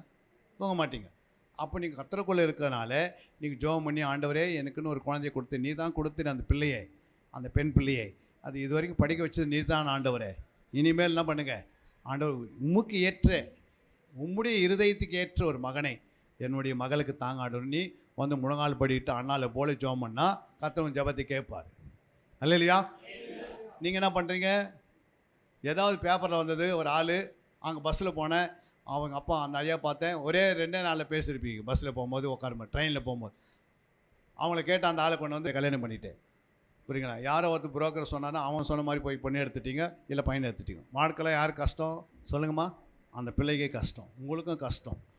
அதனால தான் ஆண்டவர் சொல்கிறாரு, என் சட்ட புத்தகத்தை, என் வேத புத்தகத்தை, என்னுடைய வேதத்தை, என் சத்தியத்தை நீ இரவும் பகலும் அதை தியானம் பண்ணு, அது இருதயத்தில் வச்சுக்கோ, அது மனசில் வைத்துக்கோ. உங்கள் மேய்ப்பர் சொல்கிறபடி என்ன பண்ணு, மரணம் சந்திரிக்க வரைக்கும் உனக்கு வீடு, வீட்டை விட்ட ஆலயம், ஆலயத்தை விட்ட வேலை, வேலையை விட்டால் வீடு, வீடு விட்ட ஆலயம். இப்படி தான் 3 தான் நீங்கள் இருக்க ட்ரையாங்கிளில் இருக்கணும். புரியுங்களா? ஆண்டவர் தேடுறாரு, வீட்டில் தேடுறாரு உங்களை. ஆண்டவர் எங்கே தேடுறாரு? உங்களை வீட்டில் தேடினா வீட்டில் இல்லை, அப்போ எங்கே இருக்கணும்? வேலை மேலே. வேலை மேலே தேடுற வேலை மேலேயும் இல்லை, எங்கே இருக்கணும்? ஆலயத்தில் இல்லை, எங்கே இருக்கிறீங்க? துன்மார்க்குடைய ஆலோசனையிலும் பாவிகளை உட்கார இடத்துலையும் உட்காந்திங்கன்னு பரியாசம் உட்காந்துருந்தா நீ பருகில் போக முடியுமா? முடியாது. ஆட்டோமேட்டிக்காக உனக்கே தெரிஞ்சிடும். உன்னுடைய அந்த நரகன்றது ஒரு அயன் பாக்ஸ் வைக்கிறீங்க, அயன் போடுறீங்க, கொஞ்சோண்டு உனக்கு விரலை பட்டால் எவ்வளோ வலி. அந்த ஹீட்டு பட்டவருக்கு என்ன ஆகுது? சுருக்குன்னா தோல்னா இது கருப்பாயிடுது. அந்த அக்னியாலே நம்மளை தாங்க முடியல. புரியுங்களா? வேணும்னா அயன் பாக்ஸ் கொஞ்சம் வச்சு பாருங்கள், விரல் எப்படிங்குதுமா? அப்போது நரகன்றது எப்படி? புழுவே சாகாதான். என்னது நரகத்தில் என்ன சாகாது? புழு சாகாதானா? அப்போ எப்படி இருக்குது பாருங்கள். அந்த புழுவே சாகாதுக்குதுன்னா அந்த அக்னி எவ்வளோ பெரிய கொடூரமாக இருக்கும். புரியுங்களா? அப்போ நம்ம சாக முடியுமா? அதனால தான் அந்த இடத்துக்கு போகக்கூடாது. அது பிசாசுக்காக ஆயத்தம் பண்ண இடம் நரகம். நரகம் யாருக்காக ஆயத்தம் பண்ண வச்சார்? பிசாசுக்காக வைத்தார். பிசாசு என்ன பண்ணுறான்? அவன் சுபாவத்தை மக்கள்களை போட்டு அந்த மக்களை கொண்டு போய் அங்கே வைக்கிறான். இது ஜனங்களுக்கு தெரியல. நம்ம என்ன பண்ணுறோம்? சர்ச்சைக்கு ஐயா கூப்பிட்டா, உபவாசத்துக்கு கூப்பிட்டா கஷ்டமாக இருக்குது. வாங்க ஊழியத்துக்கு செய்யறதுக்கு கூப்பிட்டா அதோடைய கஷ்டமாக இருக்குது. அவருக்கு வேலையே இல்லைன்றோம். அல்லையா? ஆண்டவருக்கு ஆய்க்க கொடுத்து தாங்கன்னு சொன்னால் முடியல. இந்த பட்டணத்துக்குள்ளே ஜெபம் பண்ண வாங்க, ஒரு நாள், ஒரு 3 நாள் ஜெபம் பண்ணலாம். பொங்கல் டைமில், தீபாவளி டைமில் ஒரு 3 நாள் உட்காந்து என்ன பண்ணோம்? சபையை கூடி சேர்ந்து முழங்கால் படிக்கிட்டு, ஆண்டவரே என் பாவத்தை மன்னின்னு செய்யணும். ஒரு 3 மணி நேரம் அறிக்கை செய்து, ஒரு 3 மணி நேரம் நீங்கள் ஜெபம் பண்ணி, ஒரு 3 மணி நேரம் சத்தியத்தை கேட்டு, ஒரு 12 மணி நேரம் ஜெபம் பண்ண எப்படி இருக்கும்? கட்டு உடையமா உடையாதா? உங்கள் பலவீனம்லாம் உங்களை விட்டு போயிடும். இல்லையா? நீங்கள் ஆசீர்வதிக்கப்பட்டிருப்பீங்க.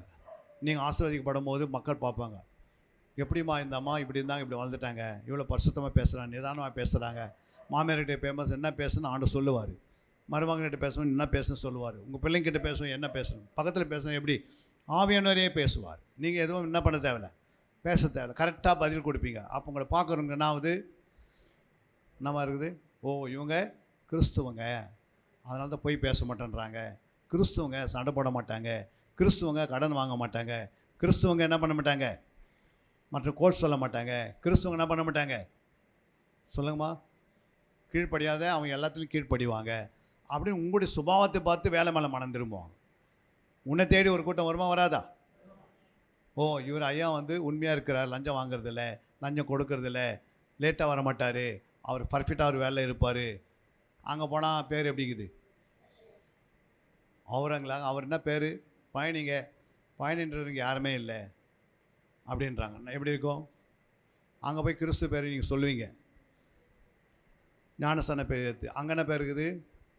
வேறு பேர் இருக்குது இல்லை? அப்போ ஞானஸ்தான பேர் சொன்னால் என்ன பண்ணுறது? ஏற்றுக்கலாங்களே ஏற்றுக்கலையா? நம்ம 2 பேர் வச்சுருக்கிறோம். அங்கே ஒரு பேர், வீட்டில் ஒரு பேர், சர்ச்சில் ஒரு பேர், பரலோகத்தில் ஒரு பேர். எந்த பேரில் தான் பரலோகத்துக்கு போகிறது? நம்ம ஒரு முறை நீ ரட்சிக்கப்பட்டால் என் தேவன் யார்?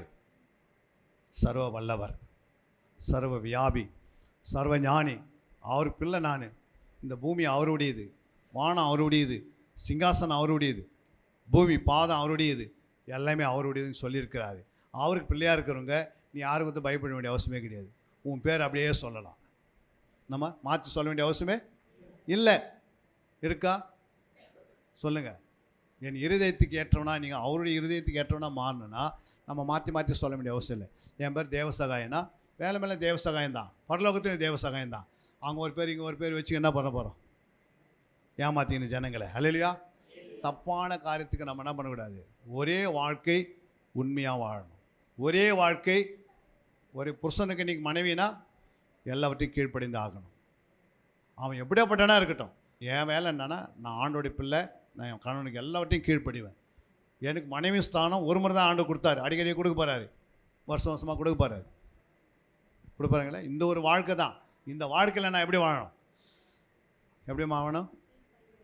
என் கணவருக்கு குடிக்காரனை கூட இருக்கட்டும், அடிக்கனா கூட இருக்கட்டும், துன்பப்படத்தான் இருக்கட்டும், நான் ரட்சிக்கப்பட்டேன், நான் எங்கள் வீட்டுக்காரர் என்ன சொன்னால் அப்படி தான் நடப்பேன். கீழ்ப்படிவேன்.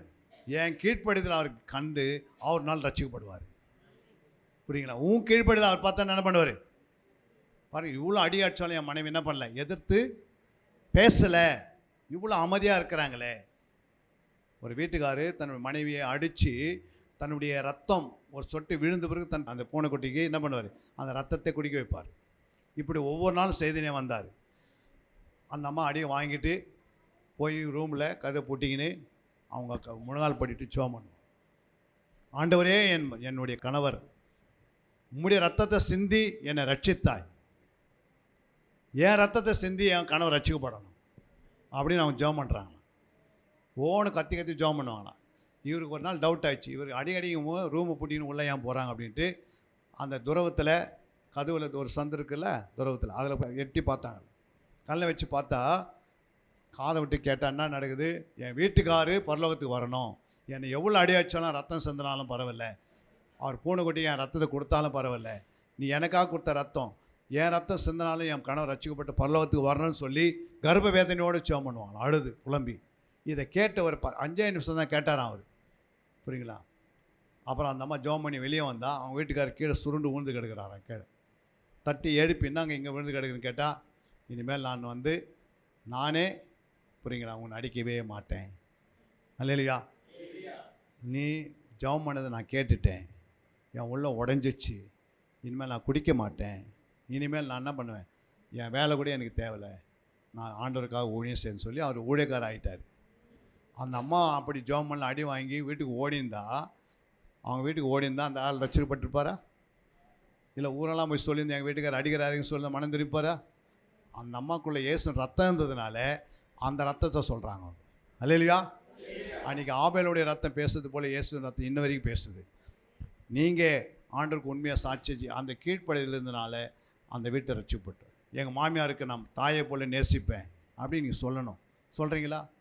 மாமியார் என்ன பண்ணுறது, ஏமாத்துறது, அடிக்கிறது, திட்டுறது, நீ என்ன சொல்கிறது அப்படின்னு கேட்குது. அப்போனா அவன் ஒரு தாய் போல் நீ நேசித்தீங்கன்னா, கிறிஸ்துவின் அன்பு உங்களுக்குள்ளே இருந்தால் அந்த இடத்துல உபவாசமோ மரணமோ வேதனையோ துன்பமோ பசியோ தாகமோ வந்தாலும் என்ன பண்ணி ஏற்றுக்கொள்வீங்க. கிறிஸ்துவின் அன்பு உங்களுக்குள்ளே இருக்குதா? நாம அப்போ கிறிஸ்துவின் அன்பு இருந்தால் மாமியை எப்படி பார்ப்பீங்க? எங்கள் மாமனார் ரட்சிக்கப்படலை, அவர் ஒரு விக்கிர ஆராதனை, தேர் மேலே உட்காருவார், தேர் தூக்கும் போது அவர் தான் உட்காருவார் தேர் மேலே. அப்படி உட்கார்ந்தவருக்கு நான் போய் அவர் கால் கழுவுறேன். ஒரு நாள் அவர் அவுட் சைடு போயிட்டார், ஹாஸ்பிட்டலில் கொண்டு போய் சேர்த்துட்டாங்க, ராம்சந்த் ஹாஸ்பிட்டலில். கை கால் வந்துச்சுன்னு ஜெபம் பண்ணேன் இயேசுவின் ரத்தத்தை வச்சு, எண்ணெய் பூச்சி ஜெபம் பண்ணால் உடனே அவர் என்ன பண்ணிட்டார், கை கால்லாம் வேலை செய்துச்சு. டாக்டர் சொல்கிறார் 3 வருஷம் ஆகும், 2 வருஷம் ஆகுனாங்க. இயேசுவின் ரத்தத்தை சொல்லி ஜெபம் பண்ணி எண்ணெய் பூச்சி ஜெபம் பண்ணால் அவர் காய்க்கால்லாம் வேலை செய்ய ஆரம்பிச்சு, நடக்க ஆரம்பிச்சிட்டார் ஒரே வாரத்தில். உடனே என்ன ஆயிடுச்சு, அவர் கொண்டு போய் பாத்ரூமில் போய் கால் கழுவி எல்லாத்தையும் செய்தேன். அவர் லாஸ்ட்டில் என்ன சொன்னார், என்னுடைய மருமகன்னு சொல்லலை, என் பிள்ளைன்னு சொல்லலை, இவர் கடவுள்னு சொன்னார். என்னை பார்த்து என்ன சொன்னார், அவங்க பொண்ணுக்கு சொல்கிறாரு, அவர் நீ எது சொன்னால் நான் ஏற்றுக்க மாட்டேன், அவர் கடவுளை போகல நம்ம வீட்டுக்கு. அந்த மாதிரி நான் கடவுள் இல்லை, ஆனால் கடவுளுடைய பிள்ளை. அந்த அவருக்கு கால் கழுவுற அளவுக்கு ஆகிட்டே. அப்போ எதுனாக்கான கிறிஸ்துவின் அன்பினாலே. கிறிஸ்துவின் அன்பு நமக்குள்ளே என்ன செய்யணும், நிரப்பப்படணும், ஏவை விடணும் நமக்குள்ளே. அந்த கிறிஸ்துவின் அன்பு உனக்குள்ளே இருந்தால் தான் அந்த மாமியாரை நேசிக்க முடியும். எத்தனை பேர் இங்கே புரிஞ்சது? கண்களை மூடி நான் ஜெபிக்கலாம், முழங்கால் படிடுங்க. ஒரு 2 நிமிடம் ஜெபம் பண்ணி உங்களுக்காக முடிக்க போகிறோம். ஆண்டவர் இன்றைக்கி நம்மோடு பேசியிருக்கிறாரு. நாங்கள் இங்கேருந்து மறுபடியும் புறப்பட்டு மறுபடியும் இரவு ஜெபம் எங்களுக்கு திருவள்ளூரில் நைட்டு ஃபுல்லாக ஜெபம் இருக்குது, அதுக்காக நாங்கள் ஆயத்தமாகணும். அல்லேலூயா. எல்லாம் ஒரு 2 நிமிடம் உங்கள் கரங்களை உங்களுடைய தலைமையில் வைத்து ஆண்டவர்கிட்ட கேளுங்க. ஆண்டவரே, நீர் எங்களோடு பேசியிருக்கிறப்பா, உங்களுடைய வார்த்தை கொண்டு எங்களோடு பேசினீர், உங்களுடைய சத்தியம் எங்களை விடுதலை ஆக்கட்டும். இன்னிலிருந்து நாங்கள் ஒரு பொருத்தனை செய்கிறோம் ஆண்டவரே. இனிமேல் சபையை விடமாட்டோம், ஆலயத்தை விடமாட்டோம், வேதத்தை விடமாட்டோம், ஜெபத்தை விடமாட்டோம், சாட்சியாக வாழ்வோம். ஒரே ஒரு வாழ்க்கை, அது கர்த்தருக்கென்று வாழ்வோம். பொய் சொல்ல மாட்டோம். இனிமேல் எங்கள் வாயில் பொய் வராதபடிக்கு ஆவியானவர் எங்களுக்கு உதவி செய்யுங்க. கடன் வாங்க மாட்டேன், அநேக ஜாதியின் கடன் கொடுப்பேன், அந்த அளவுக்கு என்னை உருவாக்குங்க ஆண்டவரே. ஆலயத்துக்கு நேரத்தோடு வருவேன். ஒவ்வொரு வாரமும் ஒவ்வொரு நாளும் 1 மணி நேரமாவது வந்து தேவனுடைய சமூகத்தில் நான் ஜெபம் பண்ணுவேன் ஆண்டவரே. இரவு நேரத்தில் 1 மணி நேரம் முழங்கால் படிடுவேன். என் ஆலயத்தில் வருவேன், என் குடும்பத்தோடு வருவேன். இனிமேல் நான் உனக்கும் எனக்கும் ஒரு ஐக்கியம் உண்டாகணும் ஆண்டவரே. உம்மோடு நான் ஐக்கியம் கொள்ளணும். நான் வசனத்தோடும் ஜபத்தோடும் தேவ ஆராதனையோடும் துதியோடும் தேவ பாதத்தில் சாட்சியோடும் நான் சாட்சியாக ஜீவிப்பேன் ஆண்டவர். என் ஆலயத்தை விட்டுவிட மாட்டேன். என் மேய்ப்பரை சொல்கிற வார்த்தைக்கு கீழ்ப்படிந்து நான் அப்படியே நடப்பேன் ஆண்டவரே. என் பிள்ளைகளை ஆசீர்வதிப்பீராக, என் மகனை ஆசீர்வதிப்பீராக, என் மகளை ஆசீர்வதிப்பீராக, என் மனைவியை ஆசீர்வதிப்பீராக, என் பெற்றோர்களை ஆசீர்வதிப்பீராக, என் புருஷனை ஆசீர்வதிப்பீராக, என் மாமியாரை ஆசீர்வதிப்பீராக, என் ஊழியக்காரர்கள் அம்மாவையும் ஊழியக்காரரையும் பிள்ளைகளை ஆசீர்வதிப்பீராக. இந்த பட்டணத்தில் ஆண்டவரே அவர்கள் வைத்திருப்பதுக்காய் ஸ்தோத்திரம். என் ஊழியக்காரர் இங்கே இருப்பதுக்காய் ஸ்தோத்திரம். எங்களை வழி நடத்துறதுக்காய் ஸ்தோத்திரம். அவர் எப்போதும் நாங்கள் நினைவு கூறுவோம். எங்கள் வீட்டில் ஜெபம் பண்ணுவோம் ஆண்டவரே. எங்கள் ஊழியக்காராக, என் ஊழியக்கார மனைவிக்காக, அவருடைய பிள்ளைகளுக்காக நாங்கள் எங்கள் ஜெபத்தில் தாங்குவோம், பணத்தில் தாங்குவோம், சபை கட்டுவதில் தாங்குவோம், ஆத்மா ஆதாயம் செய்வதில் தாங்குவோம் ஆண்டவர். இன்று தடைப்பட்ட பிள்ளைகளும் நீர் அடுத்த முறை வரும்போது கொண்டு வருவீராக. மாதம் உங்களுக்கு சித்தமானால் மாதம் ஒரு முறை இந்த இடத்துல ஸ்ரீஸ்வத்தை பயிற்சி எடுக்க படிக்கக்கூடிய கிருபையும் இரக்கத்தை தருவீராக. நீர் அப்படியே செய்வதுக்காக நன்றி அப்பா. இந்த நாள் அடியானை கொண்டு வந்ததுக்காக ஸ்தோத்திரம். என்னோடு கூட வந்த மகனுக்காக ஸ்தோத்திரம். நீர் பேசியிருக்கிறீர், நாங்கள் அல்ல ஆண்டவரே, நீர் தான் பேசினீர். எல்லாம் உம்முடைய பிள்ளைகள். என்னோடும் பேசினீர், பிள்ளைகளோடு பேசினீர், சபையோடு பேசியிருக்கிறீர். ஒரு விடுதலையோடு போகட்டும் அப்பா. இதுவரைக்கும் கேட்ட சத்தியத்தை காட்டிலும் இன்று என்னோடு ஒரு ஆண்டவர் பேசினதுனால இன்றைக்கி நான் ஒரு முடிவுக்கு வருவுகிறேன், ஒரு முடிவை எடுக்க போகிறேன், ஒரு பொருத்தனையை செய்கிறேன். என் ஜெப ஜீவியம், என் வேத வாசிப்பு, என் ஆலயத்துக்கு வருவதில் எல்லாத்தையும் பொருத்தனை பண்ணி ஆண்டவர் ஒவ்வொரு நாளும் என் பிள்ளைகளுக்கும் என் கணவருக்கு நான் தொடர்ந்து ஜெபம் பண்ணுவேன். என் கணவர் பார்க்கணும், என்னை பார்த்த பிறகு உனக்குள்ளே இயேசு இருக்கிறார் அன்று குறி சொல்கிற ஆவி சொன்னது. உனக்குள் உன்னதமான தேவனுடைய சுவிசேஷ அறிவிக்க ரட்சிப்பின் வழியை காட்டுகிற நீங்கள் என்று அந்த குறி சொல்கிற ஆவியை சொல்லி மனம் திரும்பினது. அதே போல் இவர் கணவர் மனைவி எல்லாம் ரட்சிக்கப்படாதவங்களாம் ரட்சிக்கப்பட எல்லா வடிவம் திறப்பீராக. எங்கள் இந்திய தேசம், எங்கள் இந்திய தேசத்துடைய முக்கிய தமிழ்நாட்டுக்காக நாங்கள் வேண்டிக் கொள்கிறோம். தமிழ்நாட்டை சமாதானத்தை கொண்டு வருவீராக, இந்திய தேசத்தை சமாதானத்தில் கொண்டு வருவீராக. எங்கெல்லாம் சுவிசேஷம் அறிவிக்கப்படாதிருக்குதோ அவங்களாம் எங்கள் சபையின் மூலமாக நாங்கள் போய் அங்கே அறிவிப்போம். நாங்களும் பல நாடுகளுக்கு போவோம், பல மாநிலங்களுக்கு போவோம், பல மாவட்டத்துக்கு போவோம், பல கிராமத்துக்கு போவோம் என்று அறிக்கை செய்துக்காக ஸ்தோத்திரம். உமது நாமம் மகிமைப்படுவதாக. எல்லா துதி கனமகமே நாங்கள் உமக்கே ஏறெடுக்கிறோம். நீங்கள் பெருகணும், நாங்கள் சிறுகணும். அற்ப புரோஜமல்ல ஊழியக்காரர் நாங்கள். பேச வேண்டியது பரிசுத்த ஆவியானவர். நீர் மகிமைப்பட்டதுக்காய் நன்றி. என் பிதா மகிமைப்பட்டதுக்காய் ஸ்தோத்திரம். என் இயேசு ரத்தம் சிந்தி அவர் மகிமைப்பட்டதுக்காய் ஸ்தோத்திரம். சபையை நடத்துகிற போதகரையும் துணை பிள்ளைகளையும் விசுவாசிகளையும் நீ ஆசீர்வதித்து பலப்படுத்தும்படி செபிக்கு. எல்லா துதிக நமக்கே செலுத்துகிறோம். இயேசு நாமத்தில் நல்ல பிதாவே, ஆமென். எல்லாம் சேர்ந்து சொல்லுவோம். என் ஆத்மாவே என் முழுவலுமே பரிசுத்த நாமத்தை ஸ்தோத்திரி. என் ஆத்மாவே கர்த்தரை ஸ்தோத்திரி. கர்த்தர் செய்த சகலமும் மறவாதே. நம்முடைய ஆண்டவராகிய இயேசு கிறிஸ்துவின் கிருபையும் பிதாவாகிய தேவனுடைய அன்பும் பரிசுத்த அந்நிய ஐக்கியம் வழிநடத்தலும் சமாதானமும் நம் அனைவரோடும் சகல பரிசுத்தவான்களோடும் நம்முடைய ஆண்டவராகிய இயேசு கிறிஸ்துவின் ரகசிய வருகை மட்டும் நீடித்த நாட்களாய் நிலைத்திருப்பதாக. கர்த்தர் உங்களை ஆசீர்வதித்து காக்க கடவராக. ஒருவருக்கு ஒரு வார்த்தை சொல்லி ஹல்லேலூயா, ஹல்லேலூயா, ஹல்லேலூயா. அன்பிற்குரியவர்களே, சத்திய வேத ஆராய்ச்சி வித்தியாசாலை தரிசன ஊழியம் 1. வடமாநிலத்தில் 300 திருச்சபைகளை உருவாக்குதல். 2.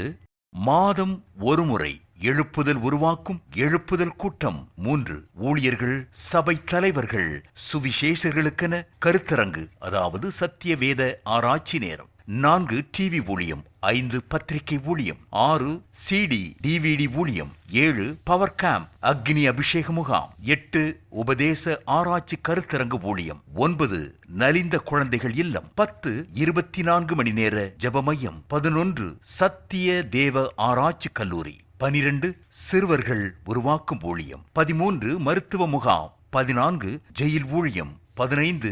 கைப்பிரதி ஊழியம். 16. கிராம ஊழியம். 17. மிஷனரியை உருவாக்கும் ஊழியம். 18. நன்றி துதி ஆராதனை கூட்டங்கள். 19. சமூக நலப்பணிகள் ஊழியம். 20. இன்டர்நெட் மூலமாக ஆன்லைன் படிப்புகள். இது விரைவில் வரவிருக்கின்றது. 21. தேவனுடைய வருகைக்கு ஆயத்தப்படுத்துதல். இதனுடைய நோக்கங்கள்: 1,00,00,000 சீடர்கள் உருவாகுதல், 1,00,00,000 ஜாமக்காரர்கள் உருவாகுதல், 1,00,00,000 யுத்த வீரர்கள் உருவாகுதல், 1,00,00,000 ஊழியர்கள் உருவாகுதல். தரிசனத்தை அவன் கண்டபோது அவர்களுக்கு சுவிசேஷத்தை அறிவிக்கும்படி கர்த்தர் எங்களை அழைத்தார். புறப்பட்டு போக பிரயத்தனம் பண்ணி. அப்போஸ்தலர் நடபடிகள் 16:10.